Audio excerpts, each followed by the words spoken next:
നിങ്ങൾക്കെല്ലാവർക്കും നമസ്കാരം. ഈ മീരാ റോഡിൽ ശ്രീനാരായണ മന്ദിര സമിതി ബൈന്ദർ യൂണിറ്റും ഡെൻസർ യൂണിറ്റും കൂടി സംയുക്തമായി കേരളത്തിന്റെയും ഇന്ത്യയുടെയും കാലത്തിന്റെയും ദേശത്തിന്റെയും ഗുരുവായ ശ്രീനാരായണ ഗുരുവിന്റെ 170-ാം ജയന്തി ആഘോഷത്തിന്റെ ഭാഗമായിട്ടാണ് നമ്മളെല്ലാം ഇവിടെ ഒത്തുചേർന്നിരിക്കുന്നത്. ജയന്തി എന്ന വാക്കിന് രണ്ടർത്ഥം മലയാള ഭാഷയിലുണ്ട്. ഒന്ന് ജനിച്ച ദിവസമെന്നും രണ്ട് ജയിച്ച ദിവസമെന്നും അർത്ഥമുണ്ട്. ശ്രീനാരായണ ഗുരു ജനിച്ചതുകൊണ്ടായില്ല, അദ്ദേഹത്തെ നമ്മുടെ എല്ലാം ഹൃദയത്തിലും നമ്മുടെ സമൂഹത്തിലും ജയിപ്പിക്കേണ്ടത് ഇന്നത്തെ കാലഘട്ടത്തിന്റെ അനിവാര്യമായ ആവശ്യമാണ്. അതുകൊണ്ട് ഈ ജയന്തി ആഘോഷം നടത്തുന്നത് ശ്രീനാരായണ ഗുരുവിന് വേണ്ടിയല്ല. പഴയൊരു പ്രാർത്ഥന എനിക്ക് ഓർമ്മ വരുന്നുണ്ട്. അതിങ്ങനെയാണ്: നീ പ്രാർത്ഥിച്ചതുകൊണ്ട് ദൈവത്തിനൊരു നേട്ടവുമില്ല, നീ പ്രാർത്ഥിക്കാത്തത് കൊണ്ട് ദൈവത്തിനൊരു കോട്ടവുമില്ല. ശ്രീനാരായണ ഗുരുവിനെ അദ്ദേഹത്തിന്റെ ജന്മദിനത്തെ ആഘോഷിക്കുന്നത് കൊണ്ട് ശ്രീനാരായണ ഗുരു ആകാശത്തിരുന്നിട്ട് അദ്ദേഹത്തിന്റെ ആത്മാവ് കേരളത്തിൽ നിന്ന് പല കാലങ്ങളായിട്ട് ഈ മുംബൈയിലേക്ക് വന്നു ചേർന്ന് പല ജീവിത പ്രയാസങ്ങൾ പ്രതിസന്ധികൾ മുറിച്ചു കടന്ന് ഇവിടെ സെറ്റിലായി തീർന്നിരിക്കുന്ന ഒരുപാട് മലയാളികൾ എന്നെ ഓർത്തല്ലോ എന്ന് ആകാശത്തിൽ ഇരുന്നിട്ട് ശ്രീനാരായണ ഗുരു സന്തോഷിക്കുമല്ലോ എന്ന് കരുതിയിട്ടാണോ ഈ ജയന്തി ആഘോഷം? അല്ല. അദ്ദേഹത്തിന്റെ കുടുംബാംഗങ്ങളോ കേരളത്തിലുള്ള ശ്രീനാരായണീയരോ മുംബൈക്കാരും അറിഞ്ഞില്ലല്ലോ ശ്രീനാരായണ ഗുരുവിനെ എന്ന് അവരെ ഓർമ്മിപ്പിക്കാനാണോ? അതുമല്ല. പിന്നെ ഈ മന്ദിര സമിതിയുടെ വാർഷിക ജന്മബോഡിയിൽ ശ്രീനാരായണ ഗുരുവിനെ നമ്മളെല്ലാം അനുസ്മരിച്ചു എന്ന് റിപ്പോർട്ടിൽ എഴുതി ചേർക്കാനാണോ? അതുമല്ല. ഇനി എന്തിനാണ് ശ്രീനാരായണ ഗുരു ജയന്തി ആഘോഷം നടത്തുന്നത്? ശ്രീനാരായണ ഗുരു 170 കൊല്ലം മുമ്പ് ജനിച്ച ആ കാലഘട്ടത്തിലെ മനുഷ്യൻ, ആ കാലഘട്ടത്തിൽ കേരളത്തെ പുതിയതായി പടുത്തുയർത്തുന്നതിൽ ആ മനുഷ്യൻ നടത്തിയ പ്രവർത്തനവും അദ്ദേഹം ഈ ലോകത്തോട് ആഹ്വാനം ചെയ്ത എന്തൊക്കെ ആശയങ്ങളും ആ ആശയങ്ങളിൽ നിന്ന് ഞാൻ എത്രത്തോളം അടുത്തു അല്ലെങ്കിൽ അകന്നു എന്ന് സ്വയം ഒന്ന് പരിശോധിക്കാനാണ്. നമ്മളൊന്ന് പരിശോധിക്കണ്ടേ? ഉപരിപ്ലവമായി ശ്രീനാരായണ ഗുരുവിന്റെ വിഗ്രഹവും അദ്ദേഹത്തിന്റെ ചിത്രവും മാത്രം പോരല്ലോ. ഉപരിപ്ലവമല്ല. ഗുരു പറഞ്ഞതെന്താ? ഗുരു പറഞ്ഞത് സൃഷ്ടിയും സൃഷ്ടിജാലകവും സൃഷ്ടാവായതുമല്ല നീ തന്നെ എന്ന് പറഞ്ഞ് പ്രാർത്ഥിച്ച ദൈവം കേവലം വിഗ്രഹാധിഷ്ഠിതമല്ല, കേവലം ക്ഷേത്രാധിഷ്ഠിതമല്ല. ഭാരതത്തിന്റെ ദൈവദർശനം എന്ന് പറയുന്നത് ഏതെങ്കിലും ഒരു കല്ലിലോ മരത്തിലോ വിഗ്രഹത്തിലോ രൂപത്തിലോ ചിത്രത്തിലോ മാത്രം ഒതുങ്ങിയിട്ട് അതിനെ ചുരുക്കിക്കാണുന്നതല്ല ദൈവം. ദൈവമെന്ന് പറയുന്നത് വിശാലമായ കാഴ്ചപ്പാടാണ് ഭാരതത്തിന്റെ ദർശനം. ഈ ദർശനത്തെയാണ് ദൈവമെന്ന് പറയുന്നത് ചുരുക്കിക്കൊണ്ടുവന്നിട്ട് കല്ലിലും മരത്തിലുമാക്കി മാറ്റിയിട്ട് അതിന്റെ പേരിൽ വിഭാഗീയത സൃഷ്ടിച്ചുകൊണ്ട് മുന്നോട്ട് പോയി മനുഷ്യരും തമ്മിൽ ചേർന്നു നിൽക്കാതെ അകറ്റി കൊണ്ടുപോകുന്ന സാഹചര്യം കണ്ടിട്ടാണ് ഈ ദൈവത്തെ സാധാരണ മനുഷ്യന്റെ ഹൃദയത്തിലേക്ക് ഇറക്കിക്കൊണ്ടുവന്നു എന്നതാണ് മറ്റേതൊരു പ്രവാചകനിൽ നിന്നും വ്യത്യസ്തനായിട്ട് ശ്രീനാരായണ ഗുരുവിന്റെ ദൗത്യമെന്താണ്? മറ്റെല്ലാവരും എന്നെ ദൈവത്തിന്റെ അടുത്തേക്ക് അടുപ്പിക്കണമേ എന്നാണ് പ്രാർത്ഥിക്കാറല്ലേ? നിന്റെ രാജ്യം വരയണമേ, വൈകുണ്ഠം കിട്ടണമേ, എനിക്ക് മോക്ഷം കിട്ടണമേ, എനിക്ക് സ്വർഗരാജ്യം കിട്ടണമേ, ദൈവമേ നിന്റെ ആ പാദത്തിൽ എനിക്ക് അഭയം തരയണമേ എന്ന് പ്രാർത്ഥിക്കുന്നതിൽ നിന്നും മാറ്റി ദൈവത്തെ ആകാശങ്ങളിലും വരേണ്യവർഗത്തിന്റെ മേടകളിലും മാത്രം അന്തിയുറങ്ങുന്ന ചാതുർവർണ്ണ്യത്തിന് പുറത്തുള്ള മനുഷ്യർക്ക് അയിത്തമായിട്ട് ദൂരെ എന്നൊന്ന് കാണാൻ പോലും അവകാശമില്ലാതിരുന്ന ദൈവത്തെ ആകാശത്തുനിന്ന് ഭൂമിയിലേക്ക്, മനുഷ്യന്റെ ഹൃദയത്തിലേക്ക്, അവന്റെ കുടിലിലേക്ക് കൊണ്ടുവന്ന് അവർക്ക് കൊടുത്തു എന്നതാണ് ഗുരുദേവന്റെ ഏറ്റവും വലിയ മഹത്വം. ദൈവത്തെ താഴോട്ട് കൊണ്ടുവന്നു. ദൈവം താഴോട്ട് നമ്മുടെ ഹൃദയത്തിലേക്ക് ഇറക്കിക്കൊണ്ടുവന്നു. ദൈവം അങ്ങനെ ആകാശങ്ങളിൽ മാത്രം ഇരിക്കുന്ന ആളാണോ?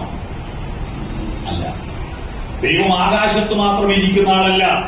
ആകാശങ്ങളിലിരിക്കും നമ്മുടെ ഒരു പാട്ടില്ലേ, ആകാശങ്ങളിലാണോ ദൈവം? ദൈവം പുഴയുടെ അടിയിലുണ്ട്. പുഴയിലുണ്ട് ദൈവം. ആ പുഴയിലിറങ്ങി ഏതൊരു സാധാരണമായ ഒരു കല്ലിലുമുണ്ട്.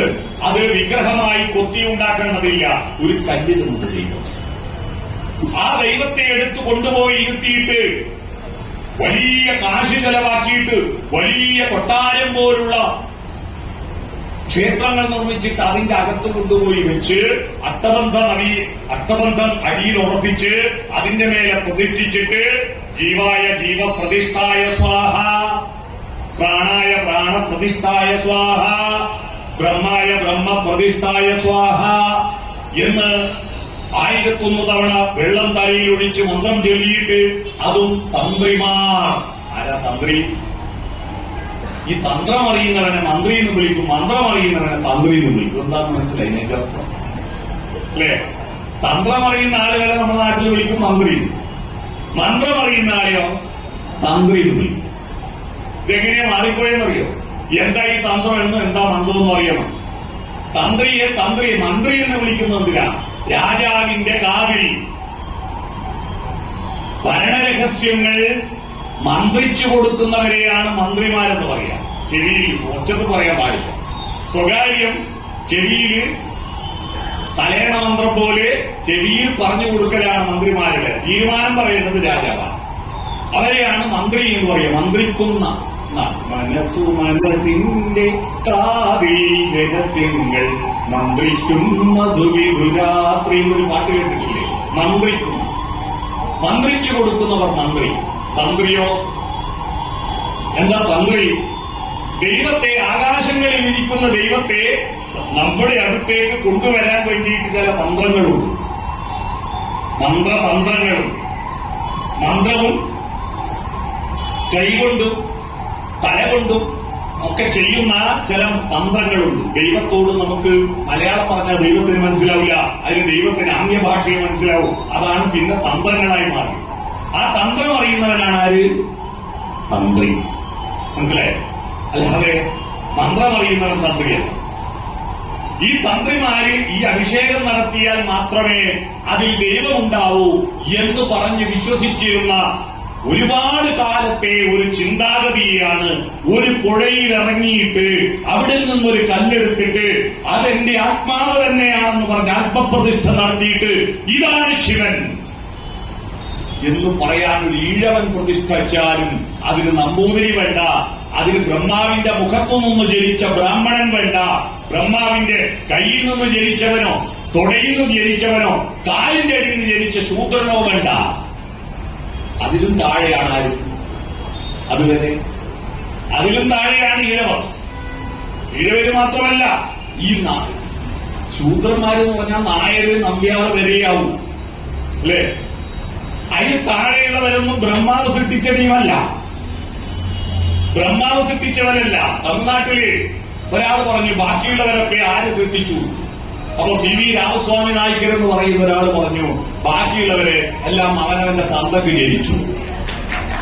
അങ്ങനെയാണ് അദ്ദേഹത്തെ തന്തൈ പെരിയോ എന്ന് വിളിക്കുന്നത്. തമിഴ്നാട്ടിലെ തമിഴ്നാട്ടുകാരുടെ പ്രധാനപ്പെട്ട നവോത്ഥാന നായകൻ രാമസ്വാമി നായ്ക്കരെ വിളിക്കുക തമിഴ്നാട്ടുകാര് തന്തൈ പെരിയോ.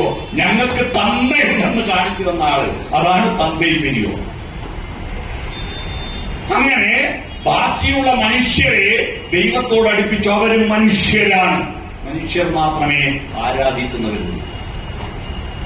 െല്ലാം ഉണർന്നുപറ്റ മാനവരെല്ലാം തന്നെക്കുറിച്ചും നിന്നെക്കുറിച്ചും പ്രപഞ്ചത്തെക്കുറിച്ചും ചിന്തിക്കുന്നവരാണ്. ആ പ്രപഞ്ച ചിന്തയിൽ നിന്നാണ് അവന് ദൈവവും ആരാധനയും എന്ന സങ്കല്പമുണ്ടായത്. പക്ഷിമൃഗാദികൾ തന്നെക്കുറിച്ച് മാത്രം ചിന്തിക്കും, നിന്നെക്കുറിച്ചും ചിന്തിക്കും.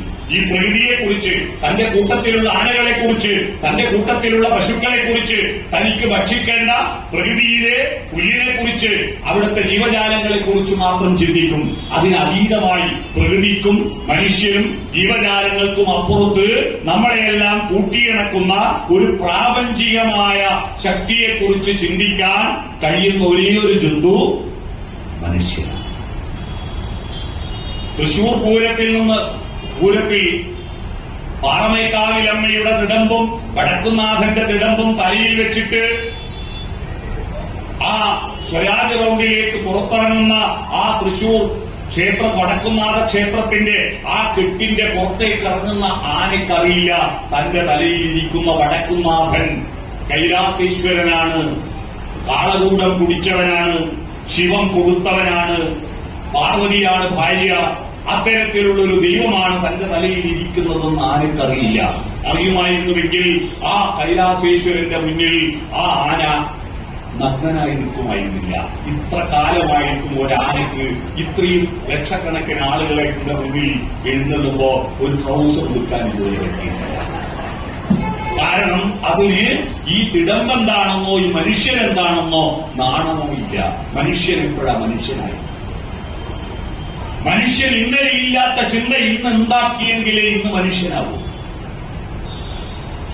മനുഷ്യൻ ഈ ഭൂമിയിൽ ഉണ്ടായിട്ട് 3 ലക്ഷം വർഷമായി എന്നാണ് നരവംശാസ്ത്രജ്ഞന്മാർ പറയുന്നത്.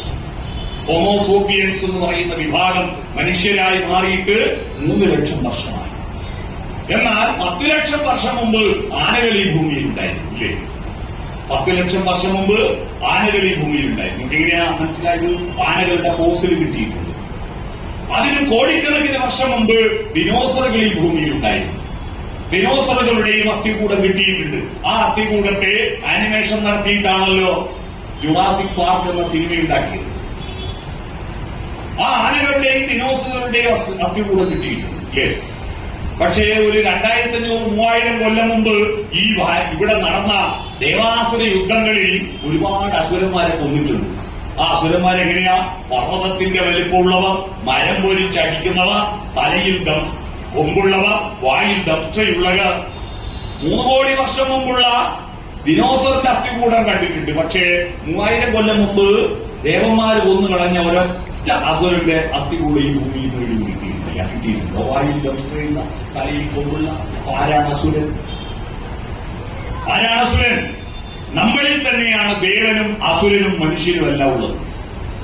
നമ്മളിൽ തന്നെയാണ്. ഞാൻ പറഞ്ഞു വന്നത്, ഇത്ര വർഷമായിട്ട് പക്ഷിമൃഗാദികൾക്ക് ഒരു നേട്ടവും ഉണ്ടായില്ല. ഇവിടെ നമ്മുടെ 2-3 കുട്ടികളെ ആദരിച്ചത്. എന്തിനാണ് അവർ ആദരിച്ചത്? അവര് സ്കൂളിൽ ചെന്ന് ചേരുമ്പോൾ അവിടുത്തെ ഹെഡ്മാസ്റ്റർ, അവിടുത്തെ അധ്യാപകര് ഈ കുട്ടികളുടെ തൂക്കമോ നീളമോ വീതിയോ അളന്നിട്ട് അവസാനം TC കൊടുക്കുമ്പോ 10 കിലോ 3 വർഷം കൊണ്ട് ഇവര് പ്ലസ് ആക്കി കൊടുത്തു എന്ന് എഴുതാറുണ്ടോ? ഇല്ല. ഇനി എന്താണ് പ്ലസ് ആവുന്നത്? മനുഷ്യൻ പ്ലസ് ആവുന്നത് അവന്റെ ബാഹ്യമായ കരുത്തുകൊണ്ടല്ല, ബാഹ്യമായ സുഖസൗകര്യങ്ങൾ കൊണ്ടല്ല, ആന്തരികമായ ദാർശനികത കൊണ്ടാണ്. ഈ ദാർശനികത, ദർശനം എന്ന വാക്കിന്റെ അർത്ഥം അറിയാമോ? നമ്മൾ ദർശനത്തിന് വേണ്ടി അമ്പലത്തിൽ നട തുറക്കാത്ത ചീരുമൂടി കെട്ടുമായി വരുന്നു ഞാൻ, അച്ഛൻ കോവിലയ്യപ്പ രക്ഷയേകു, സത്യമാം 18 തൃപ്പടിയേറുമ്പോൾ ദർശനം നൽകണേ തമ്പുരാനെ. എന്ത് ദർശന? ദർശനം വേണം. എന്ത് ദർശനമാണ്? മനുഷ്യരന്വേഷിക്കുന്ന ദർശനം. യോഗപട്ടാസനസ്ഥനായിരിക്കുന്ന ശബരിമലയിലെ ധർമ്മശാസ്താവ്, ആ ധർമ്മശാസ്താവിന്റെ വിഗ്രഹം എന്റെ കണ്ണുകൊണ്ട് കാണാൻ കഴിയണമേ എന്നാണോ പ്രാർത്ഥിച്ചത്? അല്ല. നിങ്ങൾ അറിയണം എന്ത് ദർശനമാണ്. ഈ നാരായണ ഗുരു ചെയ്തിരിക്കുന്ന ഏറ്റവും വലിയ മഹത്വം കേരളത്തിലെ മനുഷ്യർക്ക് അവരുടെ ജീവിതത്തിൽ ഒരു ദർശനം കൊടുക്കുന്ന. എന്താണ് ദർശനം? ഹരിശ്രീതൻ മുത്തുകൾ വിരൽ പൂവിൽ വിടർത്തിയ ഗുരുവിന്റെ ശ്രീപദങ്ങൾ വണങ്ങി ശിരസിൽ ഇരുമുടി കെട്ടുകളും താങ്ങി 18 പടി കയറി ഭഗവാനെ തൊഴുമ്പം അവിടെ എഴുതി വെച്ചിരിക്കുന്നു ദർശനം. എന്താണ് ആ ദർശനം? ഭാരതത്തിലെ ഉപനിഷത്തിൽ ഉയർന്നു വന്ന ദർശനം. ഏതാ ദർശനം? ചാന്ദാര്യോപനിഷത്തിൽ ഉദ്ദാലകാരുണി ശ്വേതകേതു സംവാദത്തിൽ ശ്വേതകേതു ഉന്നത പഠനം പൂർത്തീകരിച്ച് തിരിച്ചെത്തിയ അതിനുശേഷം പിതാവിനോട് ചോദിക്കുകയാണ്, പിതാവേ, ഞാൻ എവിടുന്നാ വന്ന്, ഞാൻ എങ്ങോട്ടാ പോകുന്നേ, ഞാൻ ആരാണ്? ഈ ചോദ്യം മനുഷ്യന് മാത്രമേ ചോദിക്കാൻ പറ്റൂ. ശ്രീനാരായണ ഗുരു 170 വർഷം മുമ്പ് ജനിച്ച ഒരു മനുഷ്യനെ ഓർമ്മിക്കാൻ നമ്മൾ ഈ 2 നൂറ്റാണ്ട് കഴിയാറാകുമ്പോൾ ഇപ്പോഴും ഇരിക്കുന്നത് നമുക്ക് എവിടെന്നാ നമ്മൾ വന്നത് എന്ന ബോധമുള്ളത് കൊണ്ടാണ്. മനുഷ്യന് മാത്രമേ ആ ബോധമുള്ളൂ. ചരിത്രബോധം, സാംസ്കാരിക ബോധം. ആ എവിടുന്നാ വന്നതെന്നുള്ള ചോദ്യം അറിയുന്നവർക്ക് എങ്ങോട്ടാ പോകുന്നതെന്ന് തിരിച്ചറിവുണ്ടാവും. ആരാണ് മനുഷ്യരെന്ന ചോദ്യത്തിന് ഒറ്റ നിർവചനം തരാം. ഭൂതകാലത്തിന്റെ ഓർമ്മകളും അറിവുകളിൽ നിന്ന് ഊർജം ശേഖരിച്ച് വർത്തമാന കാലഘട്ടത്തിന്റെ യാഥാർത്ഥ്യങ്ങളുമായി ഒരച്ചു കത്തിച്ച് അതിന്റെ വെളിച്ചത്തിൽ ഭാവികാലം രൂപപ്പെടുത്തുന്നവനെയാണ് മനുഷ്യനെന്ന് പറയുക. ഇത് വെറുതെ വായിക്ക് തോന്നിയ പറഞ്ഞതല്ല, ഒന്നും കൂടി ഓർത്തു വെക്കുക. നിങ്ങൾ മനുഷ്യരാണ്. ഭൂതകാലത്തിന്റെ അറിവുകളും ഓർമ്മകളും അതിൽ നിന്ന് ഊർജം ശേഖരിച്ച് നിലവിൽ നമ്മുടെ മുന്നിലുള്ള വർത്തമാന കാലഘട്ടത്തിലെ യാഥാർത്ഥ്യങ്ങളുമായിട്ട് ഈ അറിവുകളെ, ഓർമ്മകളെ ഒരക്കണം. ഒരച്ച് കത്തിച്ച് ആ വെളിച്ചത്തിൽ ഭാവികാലത്തെ രൂപപ്പെടുത്തുന്നവനെയാണ് മനുഷ്യനെന്ന് പറയുക. അതുകൊണ്ടാണ് ഭൂതകാലത്തിൽ നമ്മൾ കടന്നുപോയ നമ്മുടെ പ്രകാശഗോപുരങ്ങളെപ്പറ്റി നമ്മൾ അന്വേഷിക്കുന്നത്. അതാണ് KPSCയുടെ ഒരു പഴയ നാടകഗാനമില്ലേ, ജോർജ് പാടി.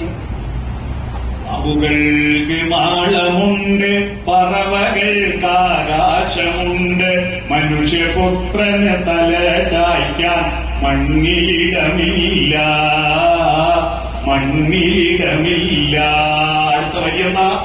എവിടെ നിന്നോ വന്നു ഞാൻ, എവിടേക്കോ പോണു ഞാൻ, എവിടെ നിന്നോ വന്നു ഞാൻ, എവിടേക്കോ പോണു ഞാൻ. വിളക്കുമരമേ, വിളക്കുമരമേ, വെളിച്ചമുണ്ടോ? പാട്ടിന്റെ അർത്ഥം പിടിക്കുക. കുഷ്ഠരോഗി നാടകഗാനത്തിലെ പാട്ട് പാടുന്ന കേട്ടിട്ട് നാടകം കണ്ട പലരും വിചാരിച്ചു ഇയാൾക്ക് ഫ്രം അഡ്രസ്സും ടു അഡ്രസ്സും അറിയില്ല, സ്ട്രീറ്റ് ലൈറ്റ് കത്തില്ല, വിളക്ക് മരമേ വെളിച്ചമുണ്ടോ, സ്ട്രീറ്റ് ലൈറ്റ് കത്താത്തതുകൊണ്ട് പാടിയെന്നാണ്. നമ്മുടെ മുന്നിലും ഉള്ളിലും നടന്ന ഒരുപാട് സാംസ്കാരിക നായകന്മാരുണ്ട്, ഭരണതന്ത്രജ്ഞന്മാരുണ്ട്, സാമൂഹ്യ നേതാക്കളുണ്ട്. അവരിൽ നിന്ന് വെളിച്ചം ശേഖരിച്ച് മുന്നോട്ട് പോകുമ്പോഴാണ് നമ്മൾ മനുഷ്യരാവുന്നത്.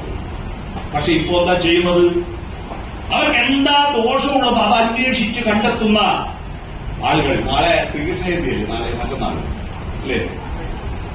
ക്ഷീരമുള്ളവർ അകിടിൻ ചുവട്ടിലും ചോര തന്നെ കൊതുകിന് കൗതുകം എന്ന് പറഞ്ഞതുപോലെ നമ്മുടെ മുൻകാല നേതാക്കളുടെ ജീവിതത്തിൽ എവിടെയെങ്കിലും തകരാറുണ്ടോ അത് നോക്കിയിട്ട് പ്രചരിപ്പിക്കുകയും അവരുടെ നന്മകൾ മുഴുവൻ കുഴിവെട്ടി മൂടുകയും ചെയ്യുന്നു. എവിടെ നിന്നെത്തി എന്നറിവിയില്ല, ഏതാണ് ലക്ഷ്യമെന്നറിവിയില്ല, മാനവ സുഖമെന്ന മായാമൃഗത്തിനെ തേടുന്ന പാന്തൻ ഞാൻ, തേടുന്ന പാന്തൻ ഞാൻ, ഏകാന്ത പഥികൻ ഞാനെന്ന ജയചന്ദ്ര പാടിയ പാട്ടിലെ വഴി കടന്നു വന്ന വഴികൾ അറിയണം. അതിന് ഭൂതകാലത്തെ ദർശനങ്ങൾ വേണം. അതാണ് ഉദ്ദാലകാരണിയോട് ശ്വേതകേതു ചോദിച്ചത്, ഞാൻ എവിടുന്നാ വന്ന, ഞാൻ എങ്ങോട്ടാ പോകുന്ന, ഞാൻ ആരാ? പക്ഷിമൃഗാദികൾക്ക് ആർക്കും അറിയില്ല അവരുടെ പേരെന്താണ്. നായ്ക്കറിയോ നായയുടെ പേര് നായാണ്, താൻ ആനയാണെന്ന് അറിയുന്ന ഒരു ആനയുടെ ഇതിലോട്ട്. ഭൂമിയിലെ സകലമായ ജീവജാലങ്ങൾക്കും പേര് കൊടുത്താരാ? നമുക്കും പേരിട്ടതാരാ? നമ്മളാ. ദൈവങ്ങൾക്ക് പേര് കൊടുത്താരാ? അല്ലേ? ദൈവങ്ങൾക്ക് പേരിട്ട് നമ്മളല്ലേ?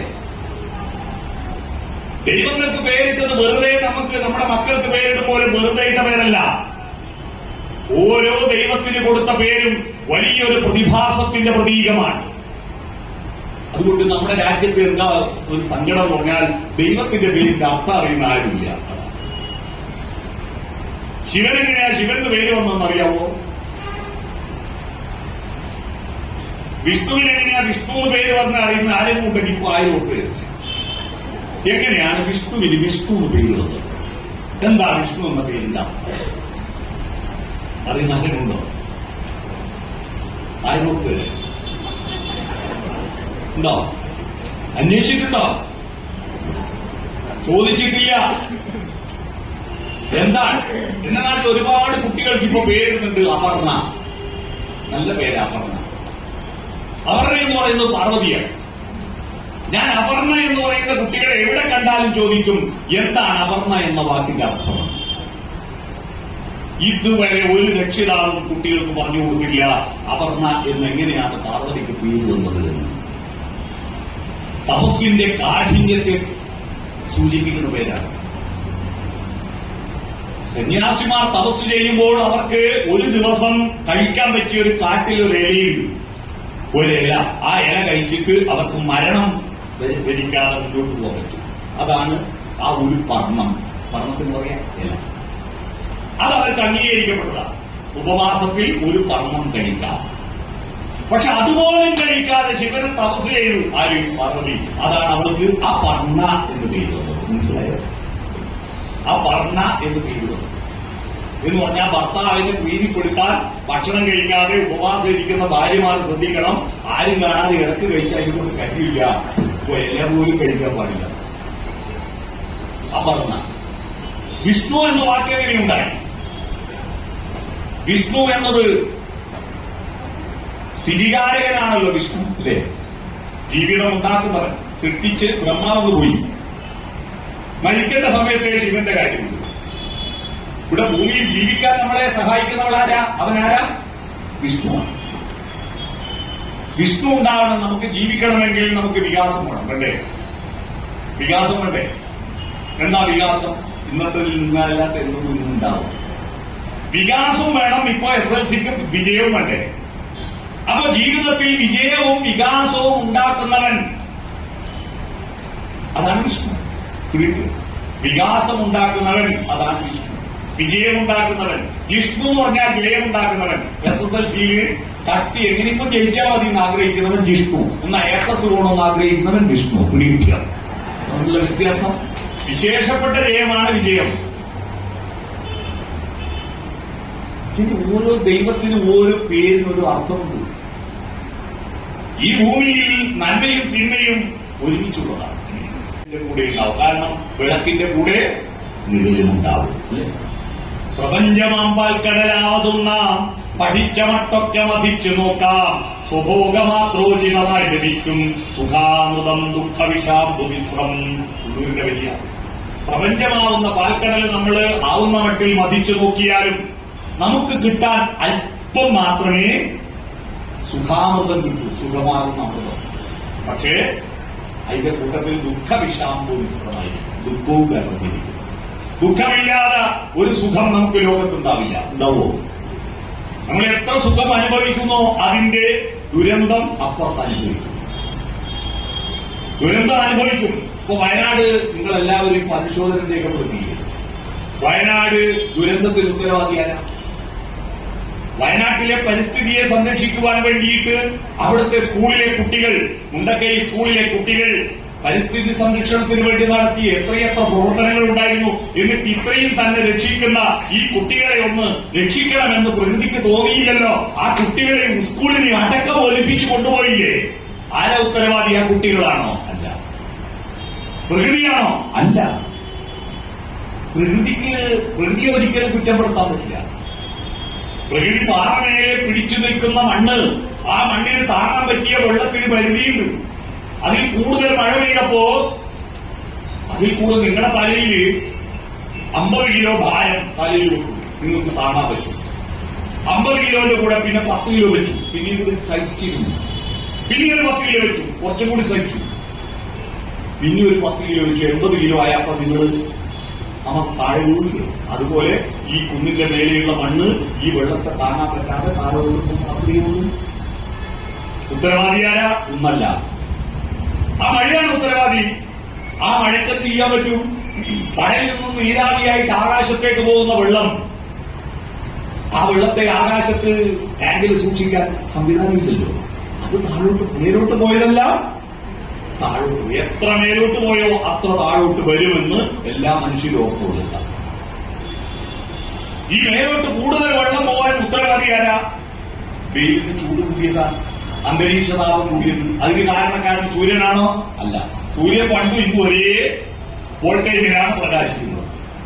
പക്ഷെ ആ ചൂടിനെ തടഞ്ഞു നിർത്തിയിട്ട് തണുപ്പിക്കുവാനുള്ള സംവിധാനം ഈ ഭൂമിയിൽ പണ്ടേ ഉണ്ട്. എന്താണത്? ചൂടിനെ ആഗിരണം ചെയ്യുവാൻ കരുത്തുള്ള ഇവിടുത്തെ പച്ചപ്പും ഇവിടുത്തെ അന്തരീക്ഷവും ചൂടിനെ ആഗിരണം ചെയ്യും. എന്നാൽ ചൂടിനെ ആഗിരണം ചെയ്യാതെ പുറത്തേക്ക് ഉത്സർജിക്കുന്ന ഒരു സംവിധാനമുണ്ട്. അത് അന്തരീക്ഷത്തിലെ കാർബൺ വായ വാതകങ്ങളും നമ്മുടെ ഗ്ലാസ് മേടകളും കോൺക്രീറ്റ് സൗകര്യങ്ങളുമാണ്, പ്ലാസ്റ്റിക് സഞ്ചികളും കുപ്പികളുമാണ്.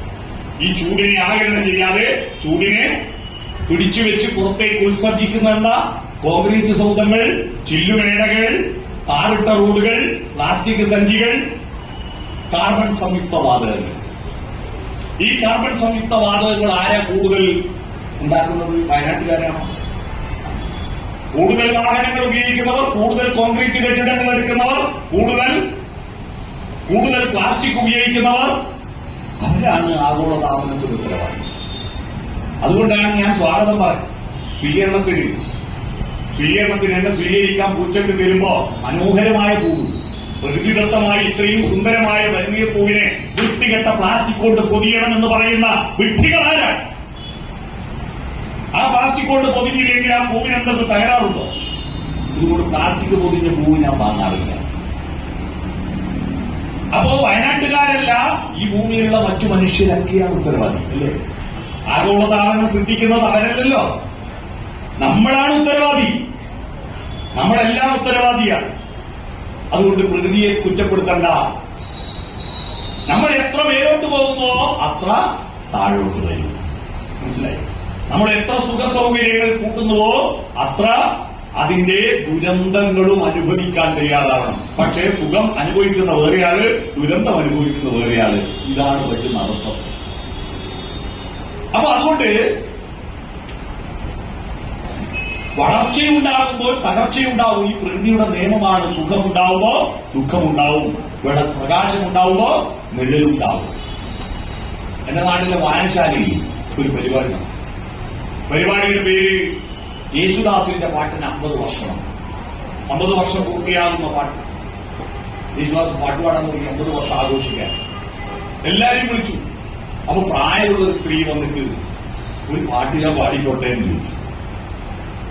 പാടിക്കോട്ടെ ഇത് പറഞ്ഞു. ഞാനിപ്പോ പാടാൻ പോകുന്ന ആ സ്ത്രീ പ്രായമുള്ള സ്ത്രീയാണ്. ആ സ്ത്രീയുടെ പേര് ജാനകി എന്നാണ്. അത് ജാനകി. അവര് പറഞ്ഞത്, ഈ പാട്ട് എന്റെ ജീവൻ നിലനിർത്തിയതാണ്. യേശുദാസിന്റെ പാട്ടുള്ള കൊണ്ടാണ് ഞാനിപ്പോൾ ജീവിച്ചിരിക്കുന്നത്.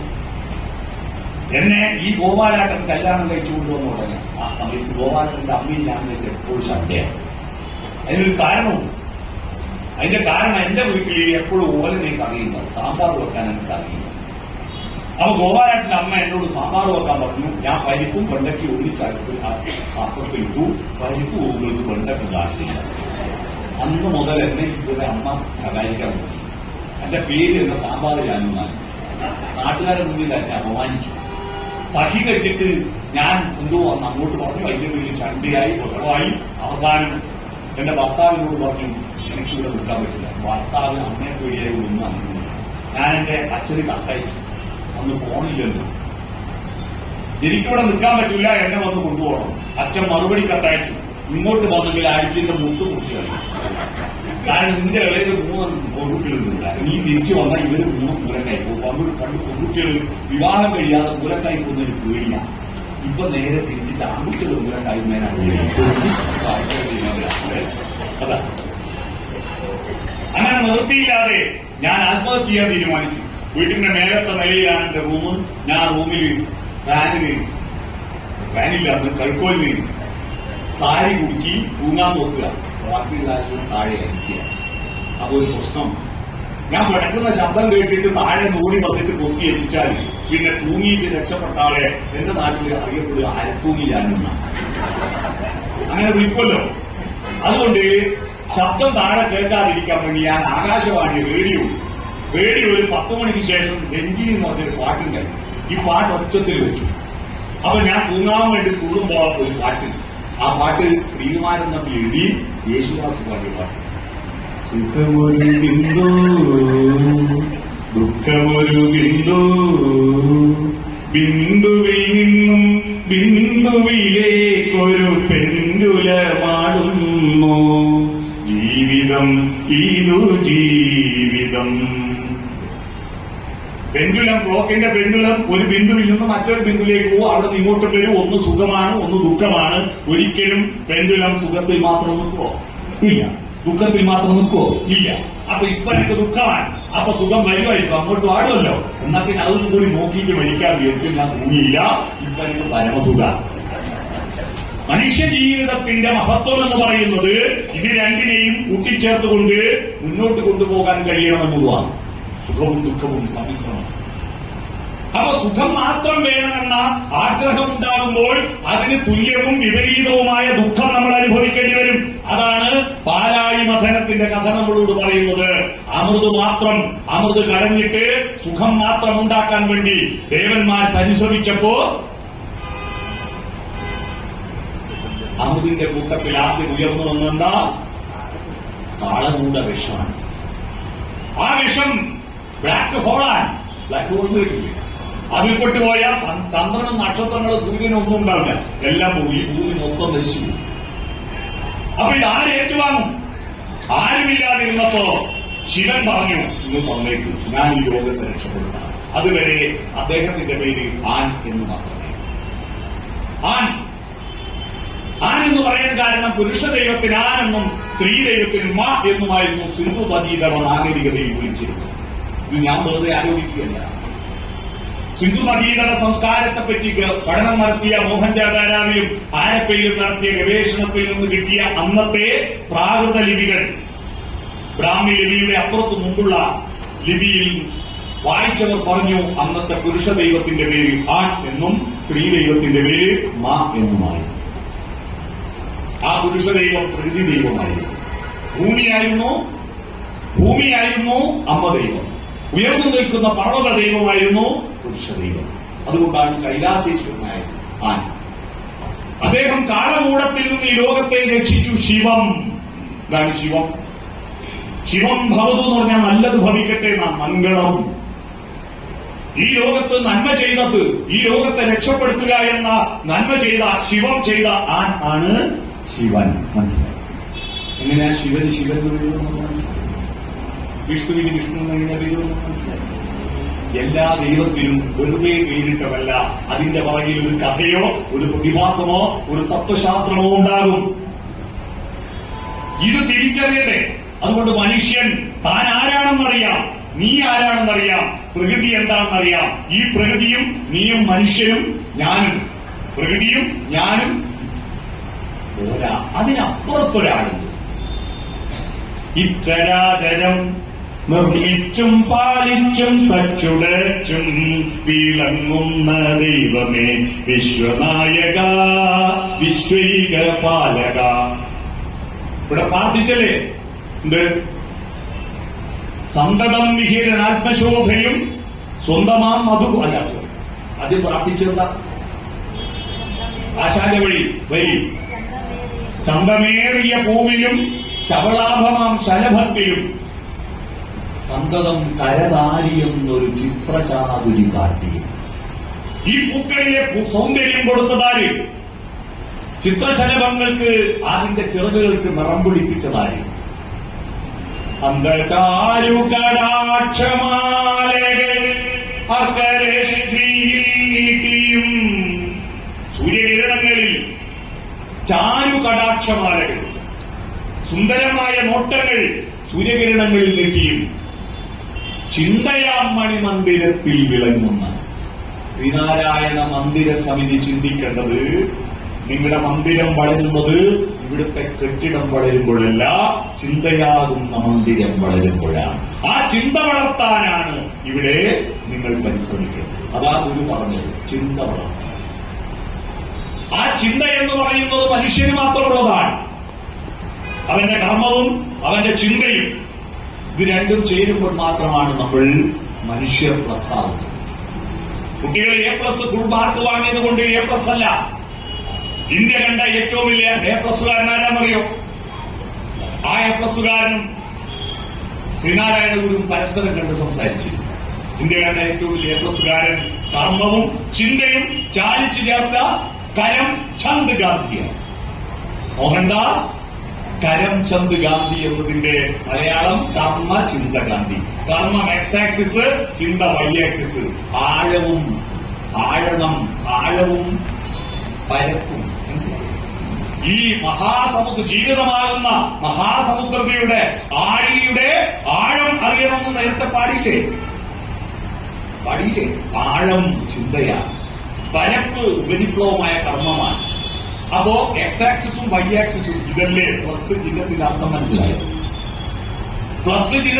മനസ്സിലായോ? പരപ്പും ആഴവുമാണ്, കർമ്മവും ചിന്തയുമാണ്. അതാണ് പ്ലസ്.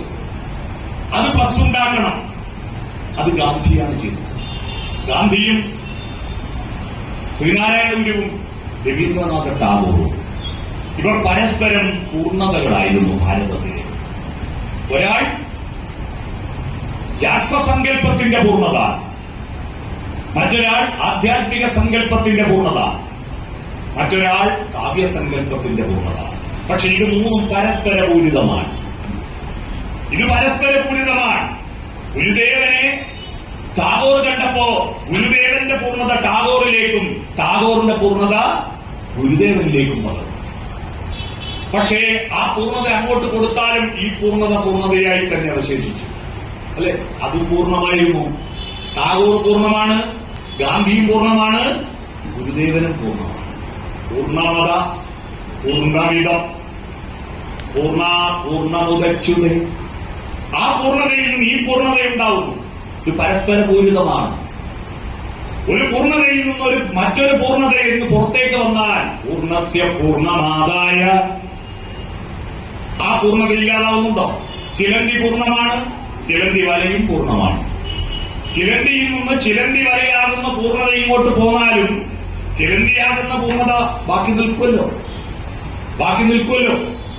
നിൽക്കും. ഒരു സ്ത്രീ പൂർണ്ണ ഗർഭിണിയാവുമ്പോഴാണ് ഒരു കുഞ്ഞിനെ പ്രസവിക്കുന്നത്, ഇല്ലേ? പൂർണ്ണതയിൽ നിന്ന് ഒരു കുഞ്ഞാകുന്ന പൂർണ്ണത പുറത്തേക്ക് വന്നു. അപ്പൊ കുഞ്ഞ് പുറത്തു വരുന്നതോടുകൂടി ഈ സ്ത്രീ ഇല്ലാതായോ? ആ സ്ത്രീ പൂർണ്ണതയായിട്ട് ഇനിയും കുഞ്ഞുങ്ങളെ പ്രസവിക്കാൻ ബാക്കി. പൂർണ്ണമേവാവശിഷ്യതേ. പൂർണ്ണതയായി വിശേഷിക്കുന്നില്ലേ? ഈ മന്ത്രം ചൊല്ലുന്നതിന്റെ അർത്ഥം ചിന്തിച്ചിട്ടുണ്ടോ ഇതുവരെ? ഈ മന്ത്രം ഇങ്ങനെ കേൾക്കുക എന്നല്ലാതെ എന്താ ഇത് സാധനം ചിന്തിച്ചോ? ഗുരുവും പൂർണ്ണതയാണ്, ടാഗോറും പൂർണ്ണതയാണ്. ഇവർ മൂന്ന് പേരും പരസ്പര പൂരിതമായ ഋഷികവികളാണ്. ഭാരതം കണ്ട 3 ഋഷികവികൾ. ഞാൻ ഋഷികവി എന്നൊരു ചൊല്ലുണ്ട് സംസ്കൃതത്തിൽ. കവിയല്ലാത്തവൻ ഋഷിയല്ല.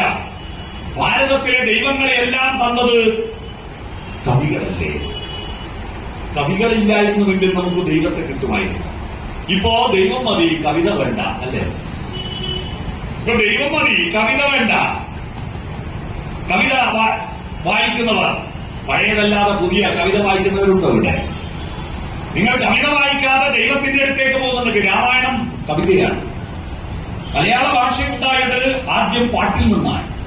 രാമനെ മലയാളികൾ പരിചയപ്പെട്ടത് ശ്രീരാമകവിയുടെ ഇരാമചരിതം പാട്ടിൽ നിന്നാണ്. പാട്ട് കവിതയാണ്. പിന്നീട് കൃഷ്ണനെ പരിചയപ്പെട്ടത് കൃഷ്ണപ്പാട്ടിൽ നിന്നാണ്.